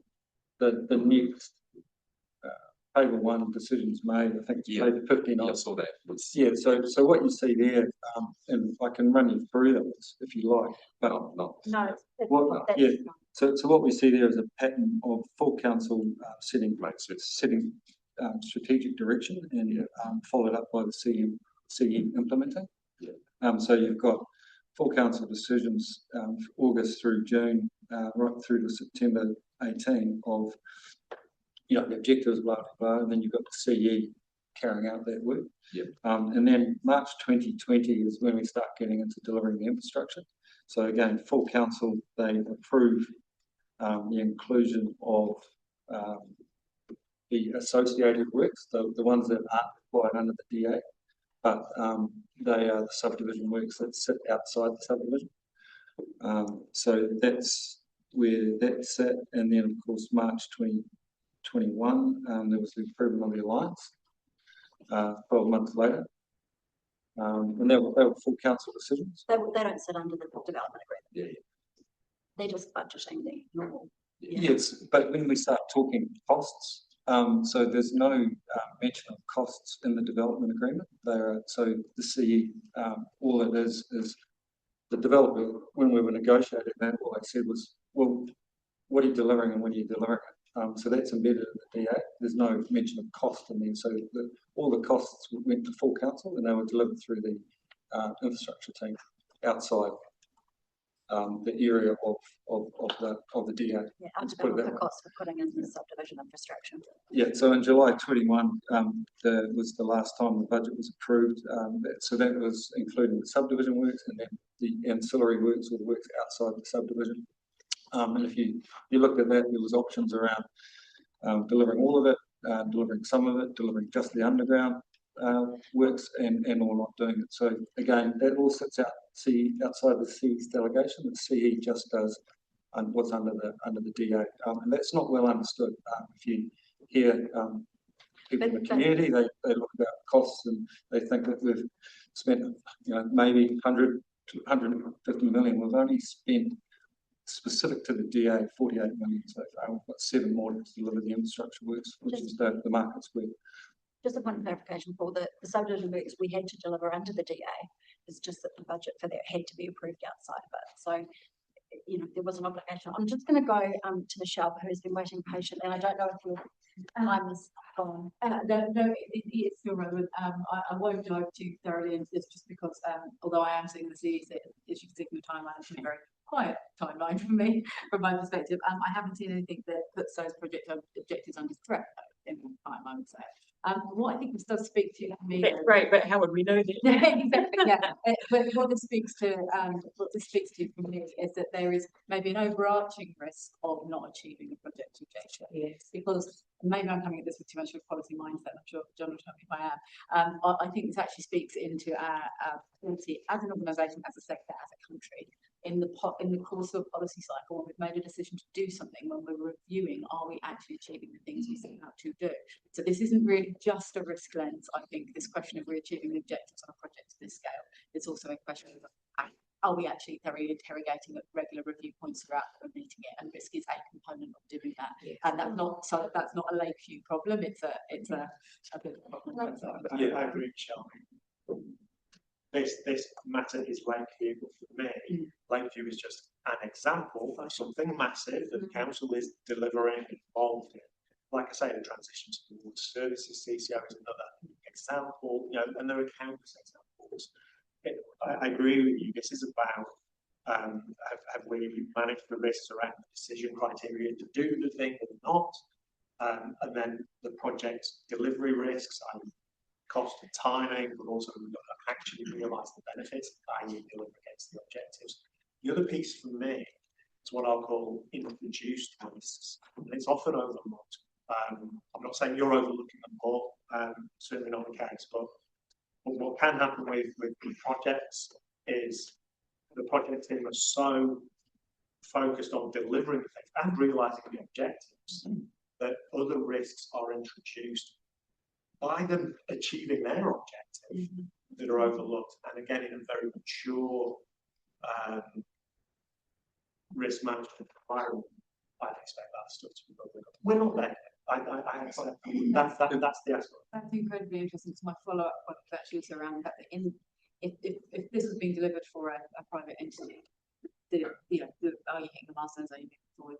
I think that the introduced risk, using your language here, I heard it correctly, is that actually we're doing that in an environment where we're stepping outside of our usual process and approach. So this is quite a different approach for a council to take. And as soon as you do that, you're increasing the risk of uncertainty because you are trying to do things differently. And we're going to see the same with the CCO, and we're going to see the same with reform going forward. And it's some of that is political discomfort, but some of it is sectoral discomfort with how we actually start to make this. So we need to be capturing the identification of the broader range of risks in the reporting. So this is too narrow in terms of the risk assessment on that. So there's not, you're basically looking at the delivery risk of, the work we do. So again, this is a response directly to the review that was done. So it speaks to that review and specific to the project objectives. So we our PCG or program control group looks at the broader element. We're also obviously looking at how it affects the arterial route into the Manawa side, and generally our relationship with iwi around that. It's really important. So because they've got land, obviously relevant land right through the CBD. So that's the broader context that we look at in terms of risk. So that's why we have Dave Winterburn from our Parks Reserves team and Roger on board, and Anita's part of that sometimes. It sounds like the work's being done. It's just more of a surfacing in into the reporting, and it's a good precedent for the project risks generally and how we're going to manage that going. Yeah, I think that it does speak into this question around project and the programme risk and what's the methodology and approach to that going forward, and that's a topic for us to discuss more broadly. And I would suggest that really it sounds like there's quite a good case study for there is a way forward to think about that. I guess our obligation, our process at the moment is to bring this report in response to this review to this forum. Right, I see. And maybe though we use this as a case study as women start to think through what the project and programme risk model needs to look like. We can overlay this project onto there to test with you how that might work. That's obviously I think one of our roles is to make sure that the control framework and around some of these major projects is adequate, that's specifically in our terms of reference. So given all the discussion, I think it would be really useful to bring this back to a workshop at some point to dive into the control framework that we have in place, and there's a whole lot of layers of what people do and how they have to do them, and if we can satisfy ourselves that that's adequate and things are being lifted up appropriately and the decisions are being made at the right level, we may be able to calm some of the angst around the project and some of the political concern and discomfort by making sure those controls are appropriate. I'd say potentially because we try to have a more uniform project management approach across a range of our programs. Maybe it's better to give you a briefing on our system and our model and our process with regards to that, as opposed to a specific project. Well, sorry, for me, I do think Lakeview quite different to most of the projects that come through the PMO, and it is separated for a reason. It's not being dealt with under that team. It's in strategic projects. So we had a session. I had a session with the PMO last week. Yeah, so there is some uniformity coming through there, particularly between project reporting through Sentient and the interface with our Tech One system. So while there's cash flows sitting here, and then you've got decision making here around project, it's that interface. So I think there's some work being done in that area. I think we need to have a bit of a discussion just around the table, just with the members, around maybe where to next, helpful input. But I just, where do we go from here with this? Are we comfortable with the controls? Are we not? If we're not, how do we get there? What do we want to request? Talking about projects and program risk, what are we talking about? I'm talking about Lakeview specifically at this point, and I think there is a difference with some. I think we need to do the other, But I think this one's here for a reason. It's a development agreement that runs over many, many years. It's very different to a capital delivery project, which has a system, you know, and projects, you know, risk is managed in a certain way. This is unique, and that's why it sits with Paul and his team, and is done slightly differently. So for me, I'd like to peer behind the scenes to understand exactly how things are working, what the frameworks are, how the internal delegations sit, if there are any, all of that stuff, just to satisfy myself as a member of this committee that, yeah, everything's a-okay. It's good. So just picking up on your point, Matt, around, you know, introducing risks and outside GFCs, all that sort of stuff. So, you know, we didn't actually meet our obligations under the development agreement during the COVID time. So we were unable to meet that. We were at least 12 to 18 months deferred.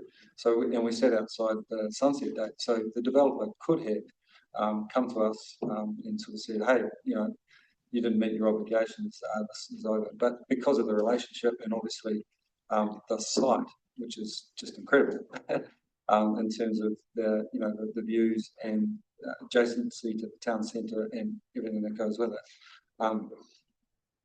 They were like, and they were in anyway. So and it actually worked for them because whatever we were struggling with at the time. Long story short, there's inbuilt flexibility in that. There are some hard dates.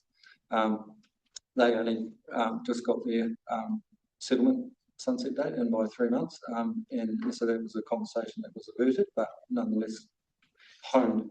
So just to lift it up a interest. bit from a risk perspective, I think that's stakeholder risk, and that sounds like that's green.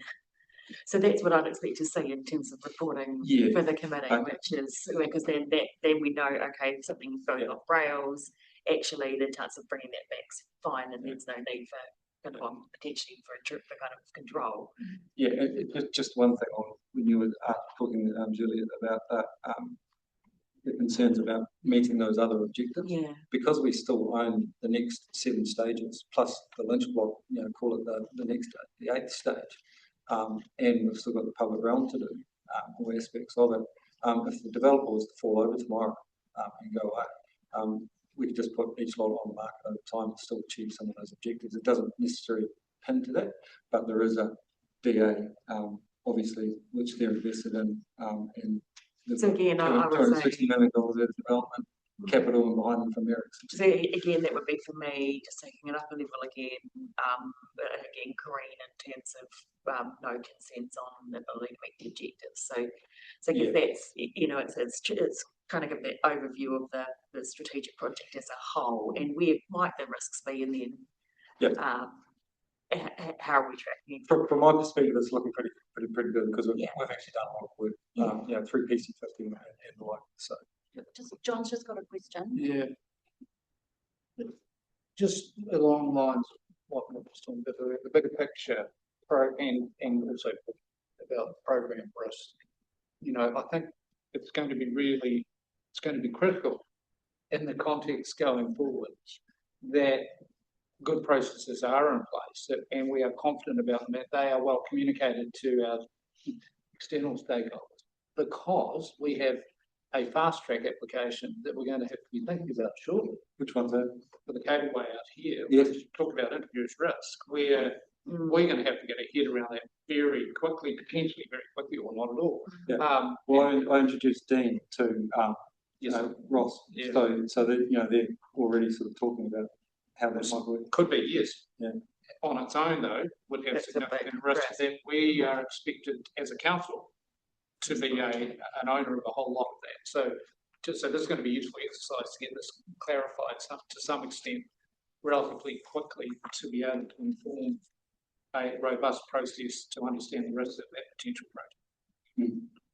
Okay, we are needing to probably move on.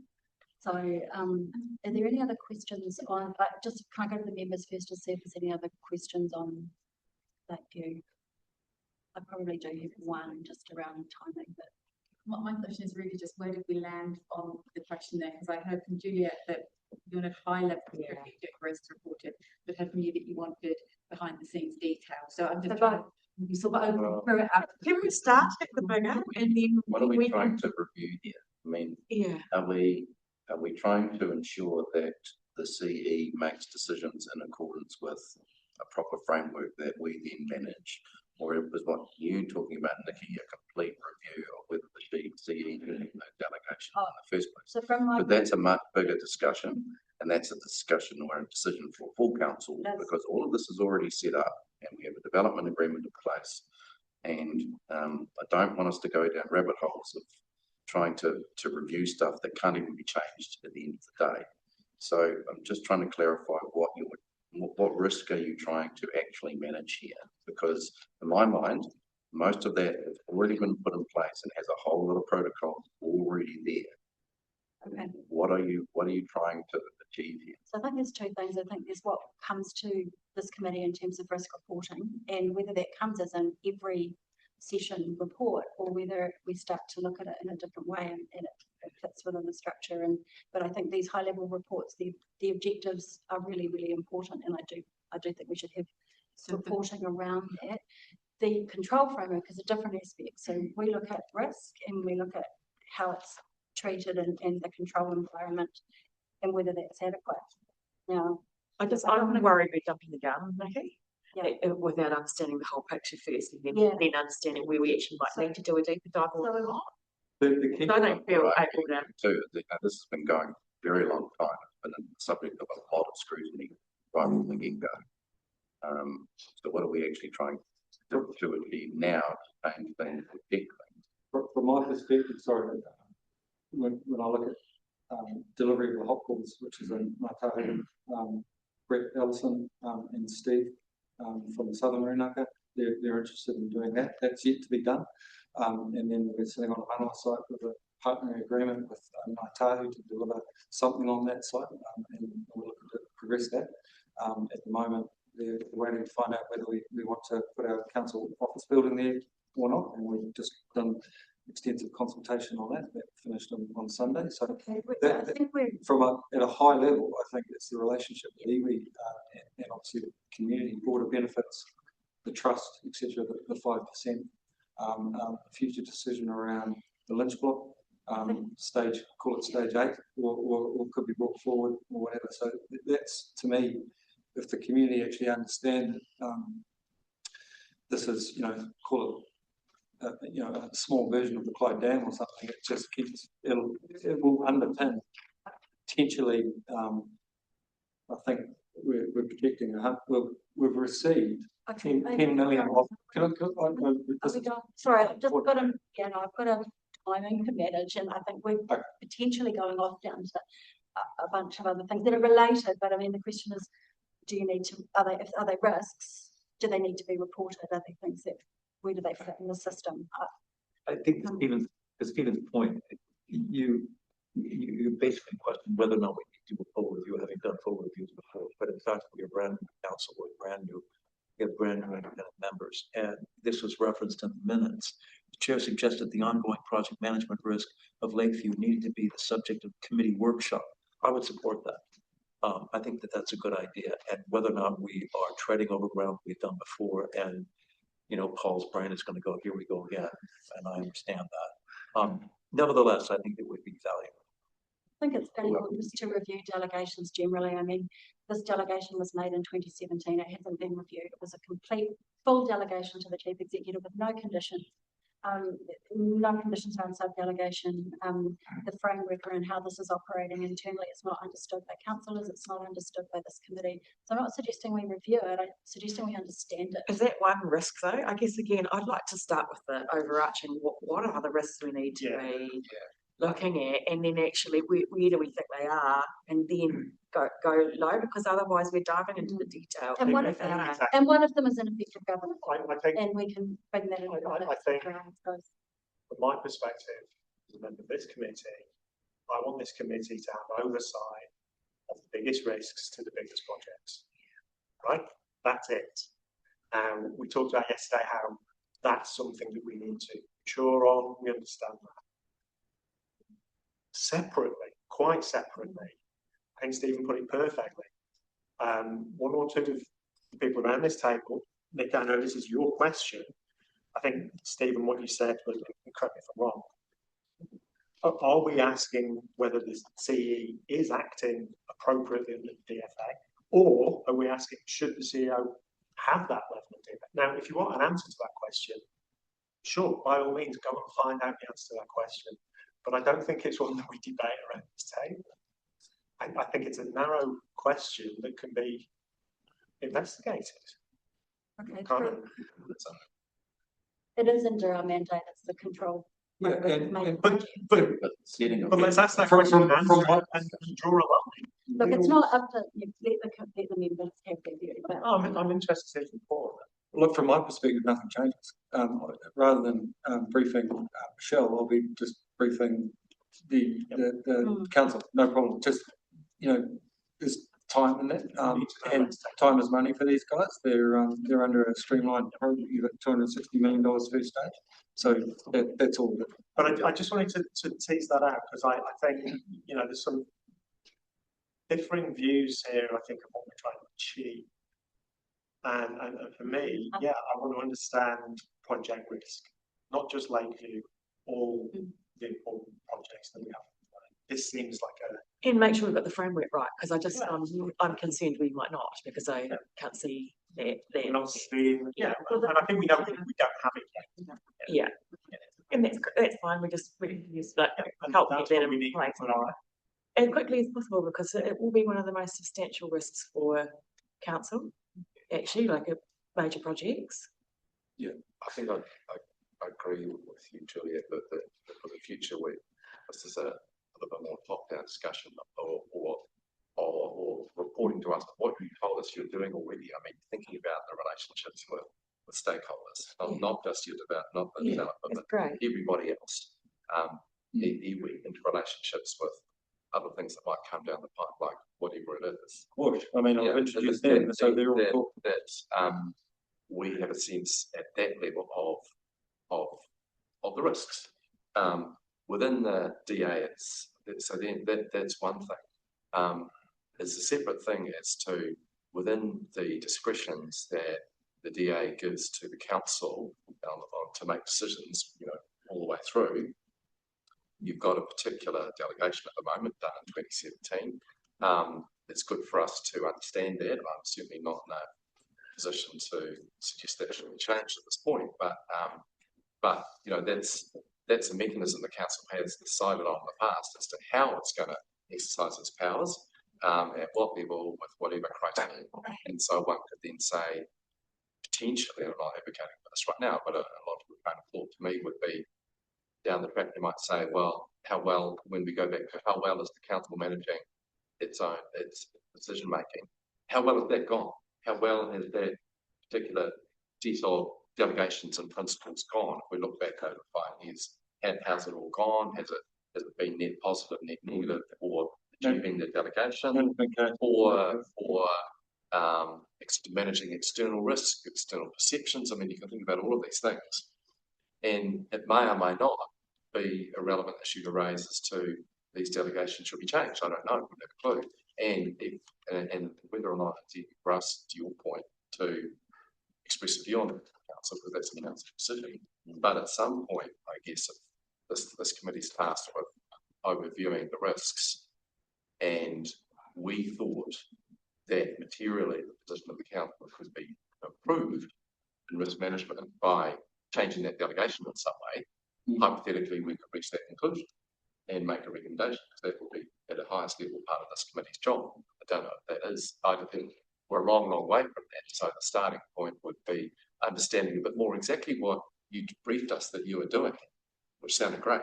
You know, because you are thinking about all of these things, not just what does the DA say, what decisions are coming down the pipe for us in the next year or 2 or 3, but what about the relationships with everybody else? You talked about the effort you put on in internal communication, that lunch thing, and that sort of stuff is really good to know about managing stakeholders. So yeah, that's the way I'd see it. I'm sort of agreeing with you in terms of next time round, slightly broadening the reporting we get. Yeah. All right. Along those lines, it's reporting exactly what you're doing. So the only question is, did that require a variation to the resolution of council when we last did the review in 22 that was No. specific around that? No. Well, I don't think so. I think it's partial. I don't think it's solution. Right. It's not meeting the resolution. We can. Oh, and it's within. Surely we can add. No, I have a further question. Oh, you do? Yeah. We haven't got much time left, so I'm going to have to just make a quote. That'd be great. I was just wondering around tracking towards satisfaction of stage 2 settlement conditions. Stage 2 set by the end of next year. Yeah, well, we're, because How much is it with our control, and how much is with the developer?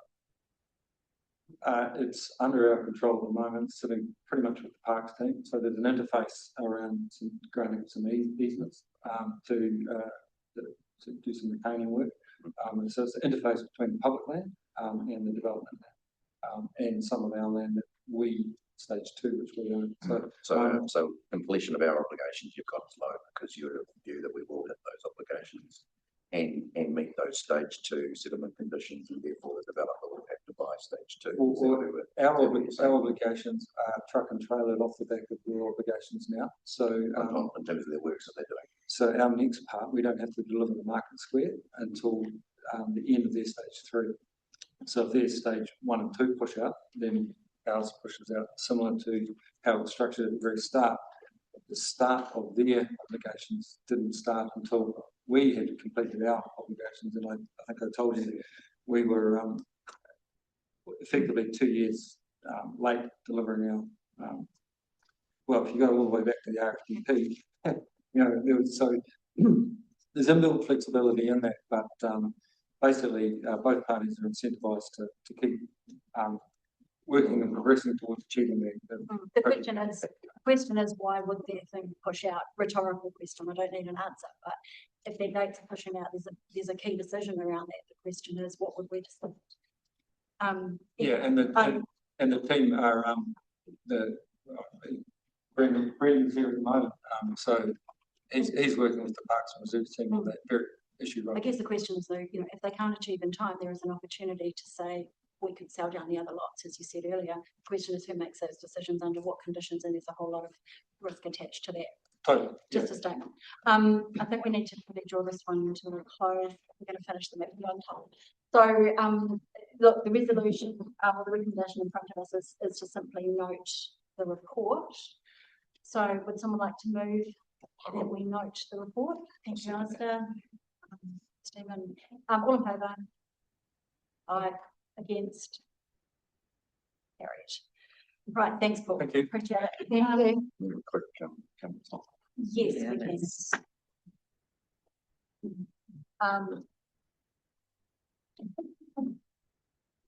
11.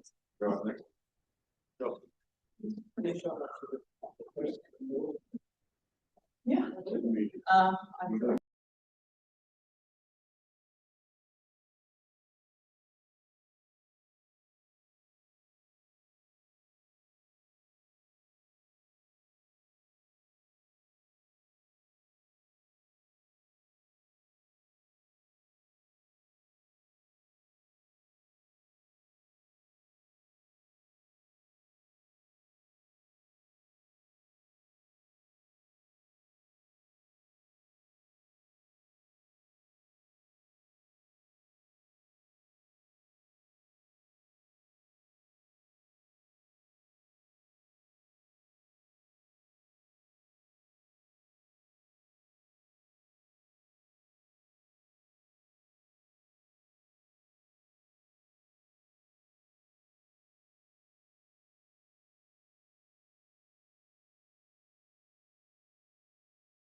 Putting it again now.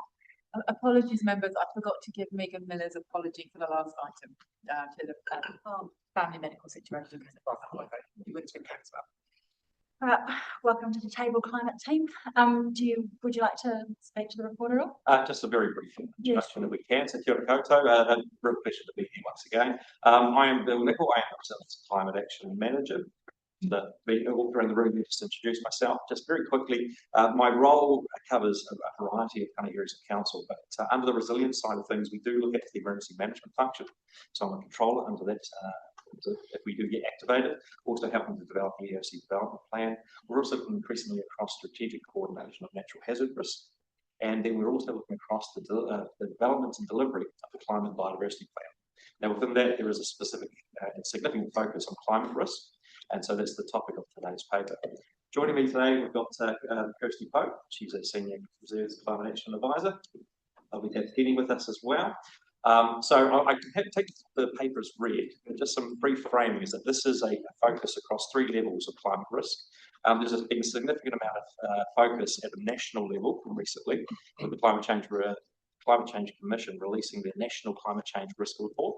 Previously, this was done by MFE, but the Climate Change Commission have taken that responsibility on. There's a significant amount of information that was released. To this paper, we have attached an addendum. That is a highlight, even though it was about 137 pages. But it does talk about those key risks that the country faces.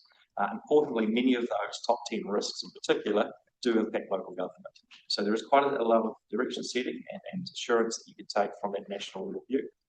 At a more regional level, we are working closely with the Otago Regional Council on an Otago climate change risk assessment. This assessment has been about for a few years, but there is a program underway to take that information and look at how we communicate it more effectively. So we're expecting to see story maps, information resources to help disperse and disseminate that information. So we're working closely with the team on that. It's a work in progress. And finally, the work we've been over most recently is to look at the district level climate risk.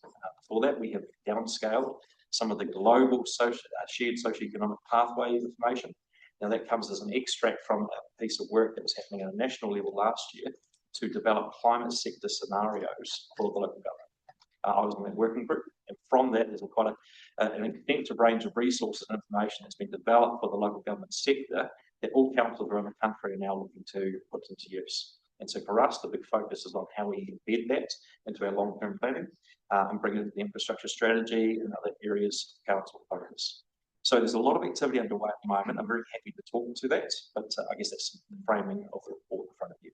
Happy to take questions. Any questions? I thought the approach is great. Actually, I enjoyed reading the paper. I thought it was really comprehensive and very thoughtful in terms of the interrelation and the impact that that's going to have on council with we've had a lot of discussion this morning about interconnectedness of risk and the need to think about that holistically. So I think that's great. I noted also there's no request for budget. You can do that with not this meeting. Yeah. Yeah, so and I think also to be applauded in scenario planning, that's great. That's also best practice and what I'd expect. So good to see that. Sure. And think about the impacts on that. Yes, I guess really just is there specific feedback that you'd like from this committee? That's a really good question. That's through the chair. I'd probably like to point to the last section of the report around the downscaling. It is quite a technical and it's been a very interesting piece of work, isn't it, Kirsty? So we have worked with the Climate Reference Group on that. And for those who aren't aware, we do coordinate an independent group of experts, both local and national, who provide direction to council in regards to this space. So they're a fantastic asset for this organisation, and this has been a really good piece of work we've been able to chew over with them.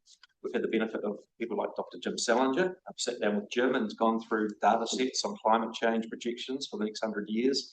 So it's been a fantastic learning curve to go through.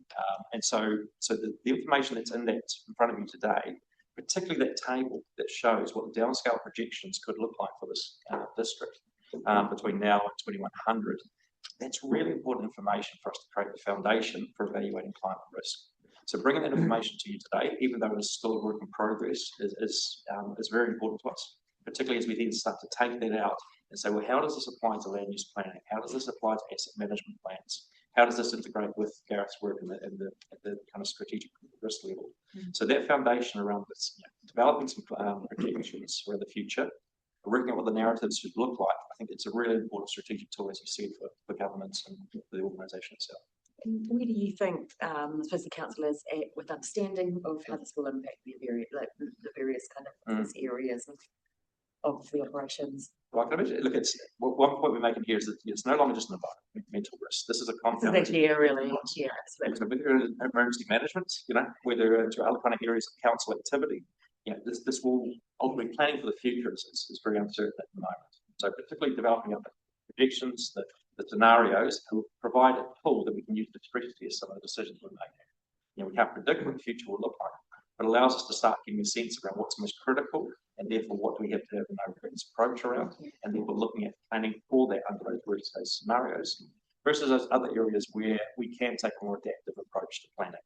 There's quite a lot of focus on a model called dynamic adaptive pathway planning, understanding that you can't make everything engineered, hardened, and strengthened. So you've got to kind of look at what matters most. And some things may be just built for a time and then have to be replaced. Other times you can predict around what the environment's doing. Other times you may need to retreat back and accept that that can no longer be sustained. So these are all really important strategic considerations for the future, particularly as we're dealing with things that could have a long asset life. And so there is a lot to be covered in this space, and we are still at an early stage of our maturity. Maturity has been mentioned a few times, but I think we are making good progress, particularly as we test that progress with other councils. We work very closely across the region at Otago, through down to Southland, and at a national level as well. So every council around the country is trying to grapple with this, and they're all getting hit with different things. We don't get as many severe cyclones coming through, but we certainly have our fair share of hazards to deal with and other impacts. So there will be a workshop on risk to look at the greatest risk, and I think obviously this ought to be part of that, because it's not just its own risk, it does also impact the others. So I jump in with one quickly. Just what is the risk of not getting these scenario plans done in time to inform the LTP and those budgets for the next 10-year plan? Because I think is that realistic or not? The risk of that not being embedded, I think it's quite low. We are kind of taking that right in progress at the moment. So climate sciences and the pathways that we talked about will feature. One thing I can say is we look at those projections out. Without me, I'm not a climate scientist. I've just looked at the data that's been presented to us. In the next 10 years, not much is going to change to which pathway. In fact, the next 50 years, we're out to 2050, you'll see a deviation between the worst and the best case, which isn't that significant. When you get beyond that, in the next 50 years after that, you start to see major deviations between what the world could look like versus what it won't. But there's the two sides of it though, right? We've got these two risks. We had two risks. One was mitigation, one was adaptation. They've just been merged, we learned, which I thought was interesting. So just in terms of, we need these scenarios to help understand our investments. Our investments are going to assist with both mitigation and adaptation, because the mitigation pathway will then collectively determine which scenario we land on. So I think it is really important that we get this to inform the LTP. I guess, just interested in, if you need anything else to help embed this in the LTP process so that we can make the most of it. Yeah, I've taken this as a stepping stone during presenting this information to the Risk Assurance Committee. It's important step. I can assure you that this information has been put into that process as well, and we'll be sharing that with councillors and providing some direction setting around the options that exist. That's great. So you're being presented with 4 scenarios in this space as part of the strategy workshop. I don't know how many times I've said that now. I'm really going to deliver. And you'll be, the full council will be asked to give guidance on which of those scenarios is the one to flow through into the LTV. It's all based on us. Yeah. So I've got a technical question on the numbers. Just the table. Yes. I guess how did we the mean temperature change? Because I understood we're kind of tracking already in maybe the inherently broken world space. So actually, are we underdoing the mean temperature change on the? Is it no matter if the council takes decision to take the acting now for a kind of approach, actually, we don't have control of the mean temperature change of the world anyway. But actually, it needs to be calibrated with the reality of where we are, with what's in the control of the council. Because no matter what actions we were taken here, we're not going to be able to control the temperature change. That is absolutely correct. So these are not to be used as choices around pathways, nor are they predictions. They represent the potential futures that we are facing. So there's a collective responsibility at a global level as to which way we're going to end up going. But we can obviously play our part in regards to what we commit to, particularly around investments and the choices that we make. The mean temperature change you see in front of you, that's on top of the baseline temperature from, because that's about 2014, I think it is. So that represents the changes that we're likely to see. On top of what we're that's correct. Yeah. So the whole point of the scenario is it's a very important element, but it is to test and stress test what your divisions look like. And certainly the lead, the local institution, local government, we've responsibility for that leadership role as well, and trying to understand what we're trying to drive to. We do have responsibility in both mitigation, but also adaptation. Adaptation is probably where this plays most important role with regards to those investments we make for the future to ensure that this environment there, Mokopuna get to inherit, so they get to enjoy what we've had. Stress testing is a great tool with, say, banking hat on. It's the way where you actually understand what you need to do in terms of mitigation and adaptation, actually. Yeah, sounds great. Yeah. Any other questions? We've touched on it already. I think you're anticipating this, Bill, but in the elements of risk, there are certain words there that map directly to other big risks that either sit under the purview of the committee or ought to. But, water infrastructure is a good example. We talk about current issues with water infrastructure. We talk about the long-term strategic transition to CCO. So what I'm really keen to see coming back to this committee, I don't know what it looks like, is how the work that you presented here and are going to continue to do actually ties into our understanding of those risks. So, for example, if we had a risk of the water infrastructure for the district isn't fit for purpose, one of the drivers of that is because of climate change, it becomes overloaded,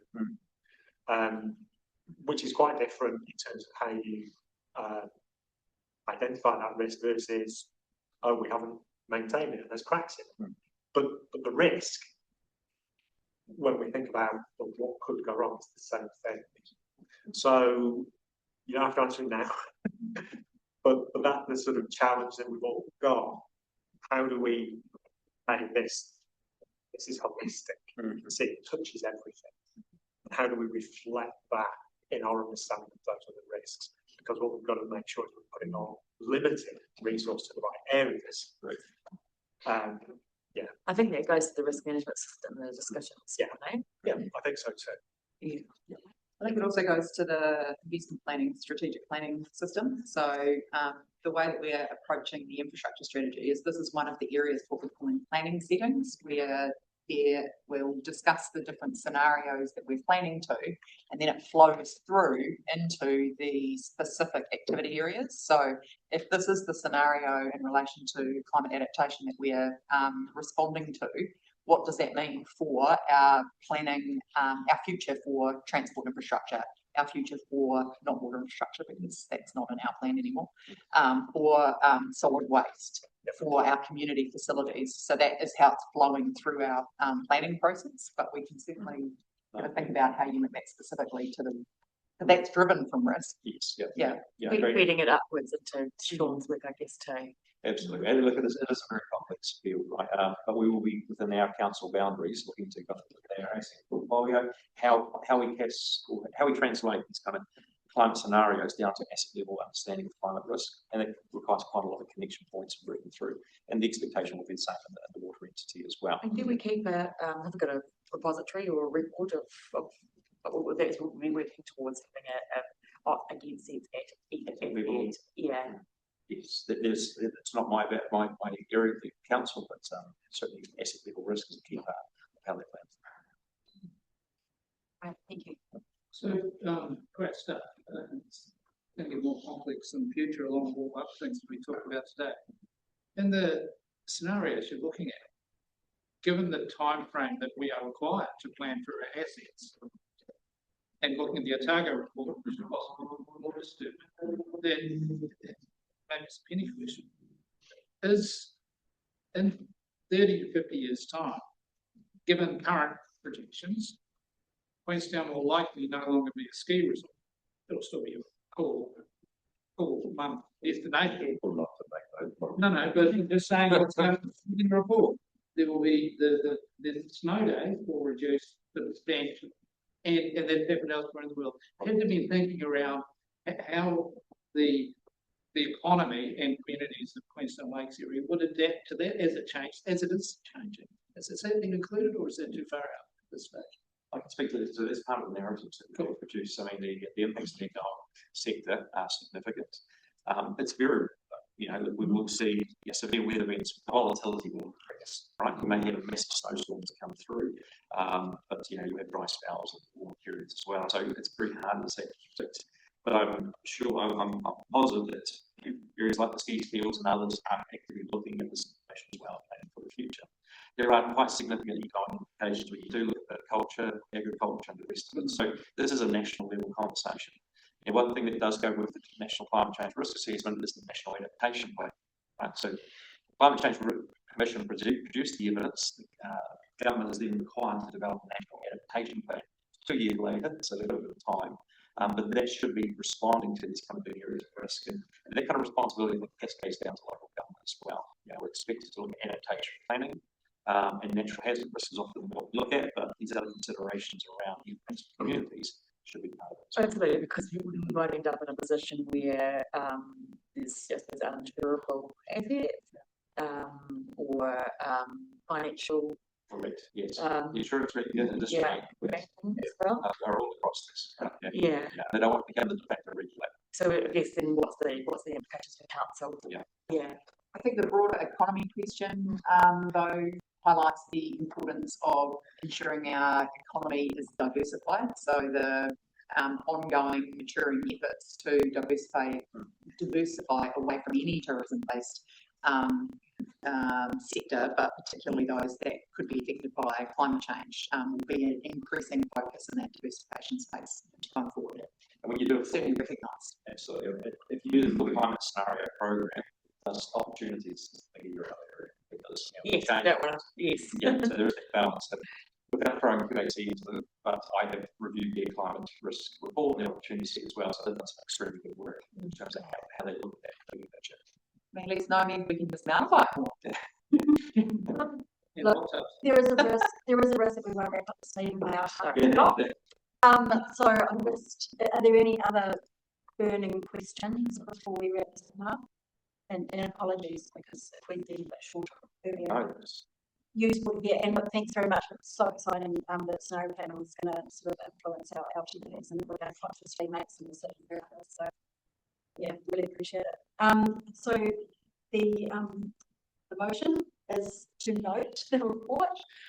So I'm happy to put that motion to the seconder. Thank you. All in favour? Against? Thank you so much. Thank you. Right, and we are up to item 5, committee work plan on page 76 of the papers. So this is one that I brought to the table just so that we've got the opportunity to look at what's coming and make sure we've got the right stuff in there, and we'd like to make the adjustments, including any workshops on any particular topic. I just do want to note, I mean, I've pushed earlier for a workshop on Lakeview, and just reflecting on sitting in the committee chair spot trying to manage that discussion. There's an awful lot of information that's flowing in that the committee is seeking to gain from all about the DA and about things, and I do wonder if we do need to turn in minds, maybe not at this meeting, but the next meeting, to just having a bit of a workshop focused on it, so that all of the stuff that's coming out in meetings that's taking our time in terms of background information can be fleshed out, so that when we come to the meeting, we can actually start to, focus on the risks, having understood the background already. So I'll just put that one out there. But has anyone else got anything they would like to change on this, whether it's adding an item, changing the timing of something, reducing frequency, or even making comment on the content if they want to. Two comments for me. One was that I overlooked. I couldn't see the endorsement of the annual or triannual internal audit plan on here. It is something that's actually coming to this committee today. Yeah. And that ought to be an annual exercise. That's fine. The fact that we're doing it rather than noting it on the work plan rather than doing it. So, okay, but let's have that in. The other question I had was, there's a handful of risks here, individual risks, climate risk, privacy risk, cyber risk, are specific risks that, according to this work plan, come to this meeting on a per meeting basis, except privacy, which is annual. Just keen to understand why those risks and not others. We've got some work to do, as we've talked about a lot in the last couple of days, to make sure we're really understanding what our biggest risks are. In anticipation of getting to a comfortable position on that, this feels like possibly an arbitrary list. It's probably a list. There's probably some background. Growing over time. And I think you've got to throw the fact that we're in local government as well. And so, yes, we have our needs as a committee, but also the community has needs, and transparency is a thing. And so, separate to have behave in a board setting or audit and risk, there is that. I guess what I'm saying is, if we consistently say, right, we devote the time to talk about fixed risk, exactly. You need to be a little bit more about Yeah, can I just comment? We spoke yesterday about the need to determine thresholds for when things get the business committee in more detail. And I'd almost suggest that I think historically these have come up with terms of reference. So that's what the organisations responded to in building them in. But maybe if we do some more work on that threshold conversation, then that answers the need for the late conversation, it answers the need for any of these plus anything else. So we're doing the right matters at the table and everyone's got a level of comfort. I've got no issues with because I think, obviously you can see the indicators on the climate risk. And it's actually having regular updates on that is sensible. So I have no need for specifics on there for now, because I think I'll probably make the threshold, but would love threshold. The question then, if we remove Lakeview, would be, when does the trigger for reporting our upcoming decisions and so on get? I wouldn't remove it because I think we just do this work on the thresholds and then cast that lens possible. Yes. Security is what's coming. We did talk this morning. There was one that came up about the frequency of the assessment of the management framework. 6 will be one point we have. So is December the right time to have that, given that we will be working on things? And it might be. I think it's a question. I think as soon as we feel like we've got it in a good shape, that would be a good time to do baseline where we're at, because it gives us where do we start from and then what are we tracking towards. But it might not be if we haven't, depending on. That would be a sufficient time to implement and get an assessment done. I kind of agree. I would put next year. So propose, maybe leave it at June, because January doesn't really happen in June. Totally comfortable. So we can remove it from December. We know we've got a lot of work to do focused on it. A year from now, I would be fine. Happy with that? You're government or So we're talking about, in terms of the 6 monthly, just removing that out of 6 monthly and moving it to just to change annual. June for next year, Yeah. not one in December. Just a comment, staff just checking the CCTO, water services CCO risk. Just, I can't think off the top of my head when the best timing is for that, but suggest that arbitrary is probably not the best way to do it. And it might be that we separate QAC and the water services CCO and think about the timings of their annual reports or the SOI and the SON, but might be the best. So the transition risk is the thing that I would want to discuss now, so Yeah. as opposed to what that looks like ongoing. BAU, CCO. Yeah. So maybe separate out the QAC. QAC and water It does seem to be services. very different stages. Exactly. Yeah, and it might be in the background if you can have a look at the best timing for those, but yeah, I guess water services, it would be useful to come in October. If we can keep that for October and then consider whether the airport is at the same time, but a separate report. Yeah. And then on the legal risk, Yes, got two. legal risk has got nothing anywhere required. Again, I'd like a threshold approach on that. So that we, even if, no, nothing has reached the threshold this quarter, fine. But actually just knowing, yeah. That makes a lot of sense. Yeah. Yeah. Does, Because even if it's nothing to see here, that's fine. We can only. Yeah, exactly. Not with this council, I get sued all the time. Most of the pitches, well, most, well, back in the country. It's got very well heeled communities. Well heeled is an interesting, good phrase. The other question I've got on there is, there was one of my other board that's legal and regulatory kind of update. So it's like regulatory actions, legal. So again, is legal broad enough?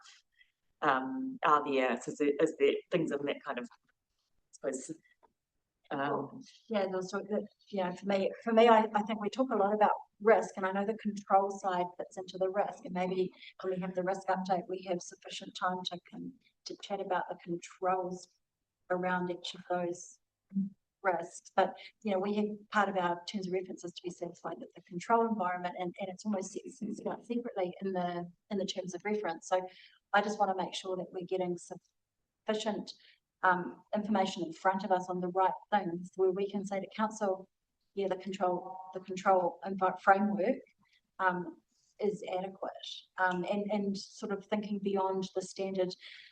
What is the individual team members doing? What are their actions? But it's separate, but what also important. What are the KPIs? What are the delegations? What are the internal delegations in a particular area? Look, this is not my area, but having sat around the council table for long enough, these are the kind of things that come up in my mind that I'd like to be satisfied. Thickness of controls is something we should look at. I guess the difficulty is right now just where we're at with that from a maturity perspective, because the risk management framework is first.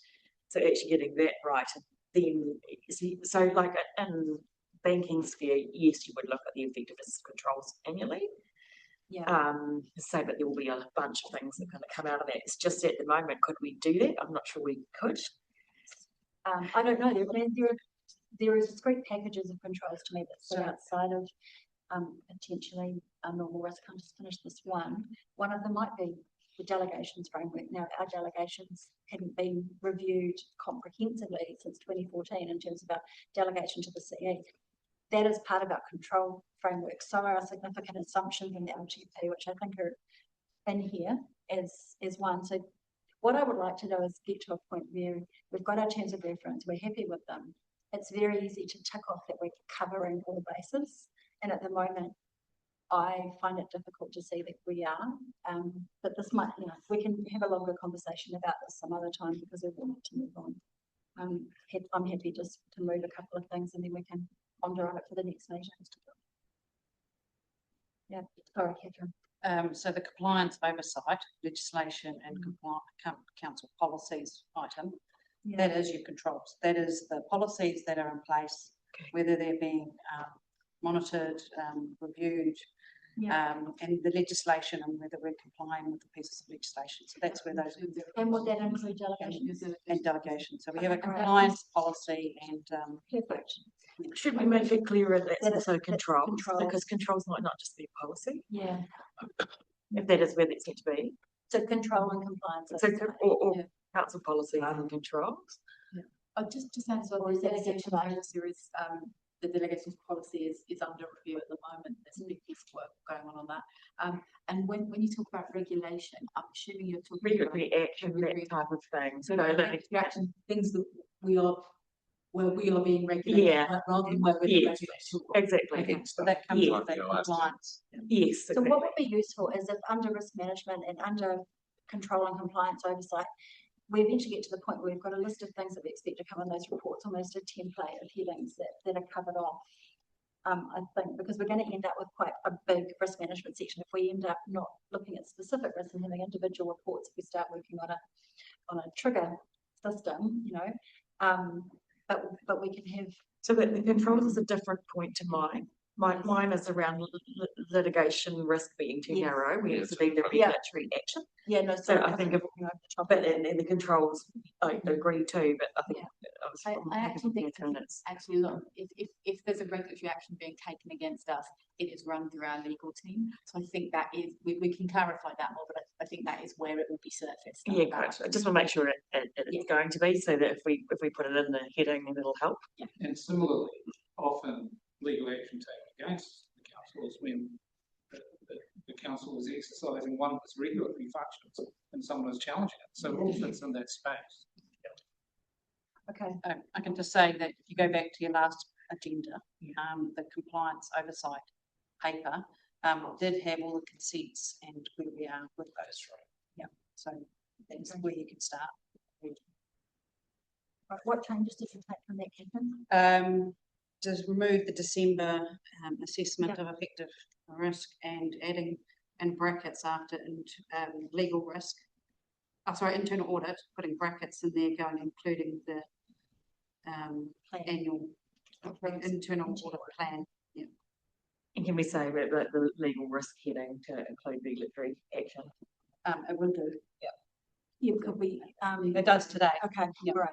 But yeah, can we clarify it in the title on the work plan so it's clear? We just add the word, please. Versus legal risk and regulation. Right. And the workshops are, we've got one scheduled, insurance strategy, 1 hour on the 25th. Is that's intended to be a Teams? Yeah. Workshop? Yeah. Okay. Is there anything else that we want to add to that workshop list? That's the only one upcoming, although we do have 28th of July that will be joining. You did talk about whether we should do one for Lakeview. And sorry. Yeah, I would like. Whether we should. And then yesterday we talked about potentially another couple.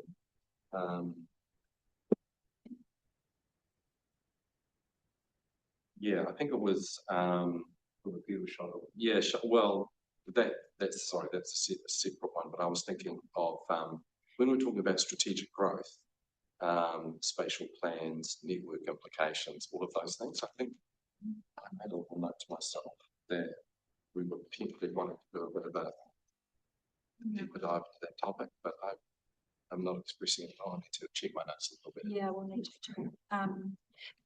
And just on the workshops, could they be put into the diaries, or it would be helpful to be kind of contacted before they're just kind of the dates are set, because I can't make the risk management policy session because I'm flying back in from Europe that day. So like just if you want the independence here, it'd be nice to be here first. Yeah, sure. I wondered too if it's worth It's fine, but it just, again, scheduling a workshop. It could be, we don't need it, but after each meeting, we can make use of the time while people are down here anyway, stay for the extra hour or Yeah, so. Sure. We could just schedule that in. that would be easy. And if we don't fill them, we don't fill them, but that's, That's a great idea. great. I just wanted to check, do you want to cast the same lens around thresholds for reporting as for having workshops? Yes. Some of these Yes. So I'm just, so do we want to do the piece of work around thresholds before we determine whether we're doing a workshop on Lakeview or a workshop on Shotover or a workshop on X or what? I don't know. I'm just trying to clarify. I think there's more to thresholds here. I mean, I don't know.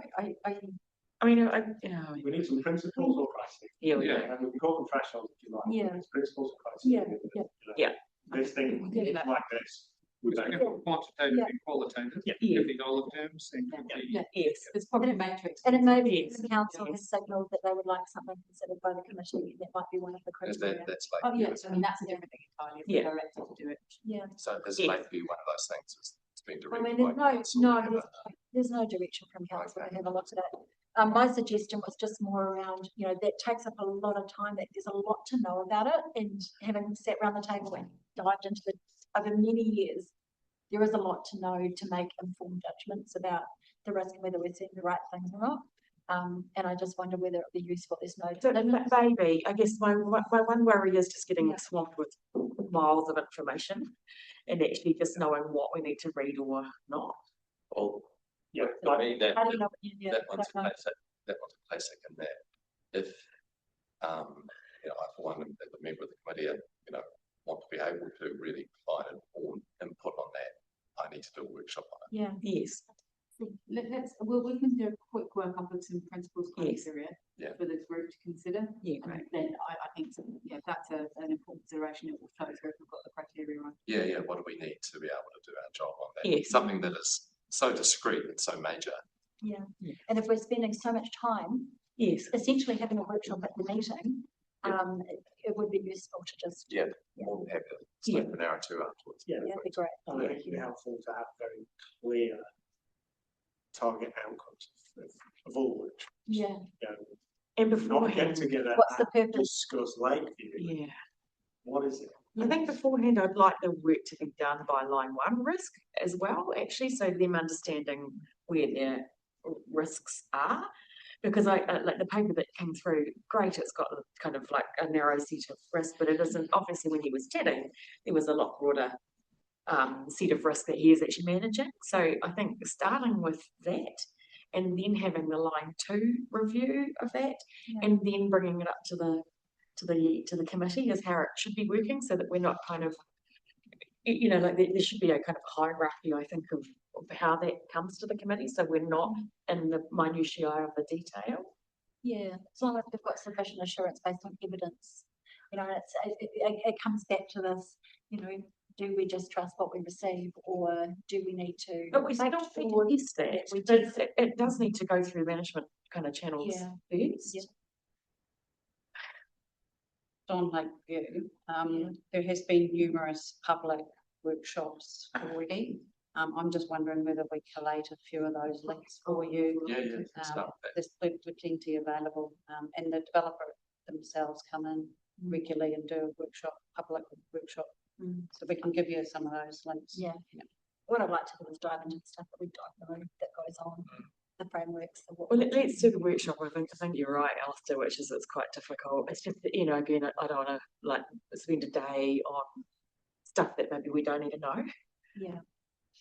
It's calibrating it right for this committee. If we frame it around the risks, how they're being managed, what they are, and that'll take some work because that's not what's come to us. Yes, And that's what I so mean. objective risks and so on, and then the control framework, how are decisions being made, where are the delegations, how are they have structures in place, and just to see that, so we get some comfort that we know what's going on. Yeah. And Yeah, with that in mind, given where Paul was taking that conversation near the end, there are a whole lot of other opportunities and with them risks as well in the bigger picture. Yeah. So maybe it gets back to the point that's been discussed earlier about, look, yes, maybe there's some of the things that we're not collectively aware of, but the things that really matter.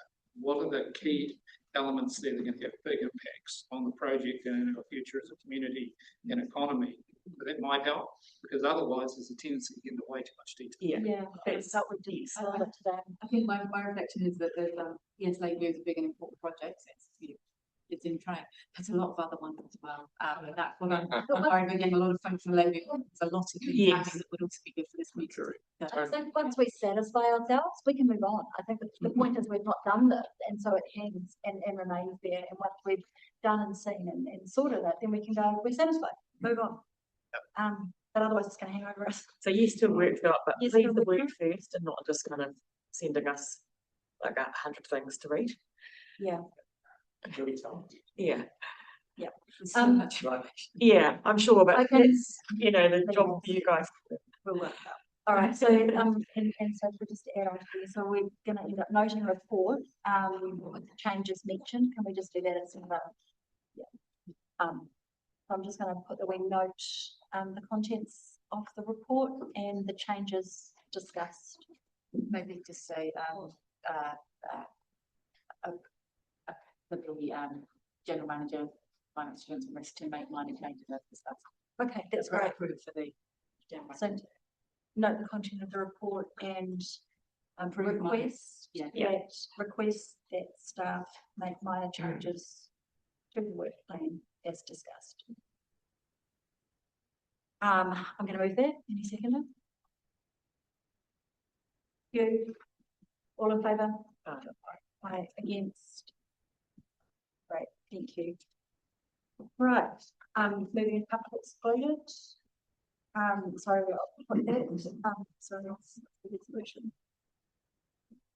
And move that we move into public excluded. Jay seconder. Matt, all in favour? Yes. Against, no one, thank you, carried. Right, okay, we have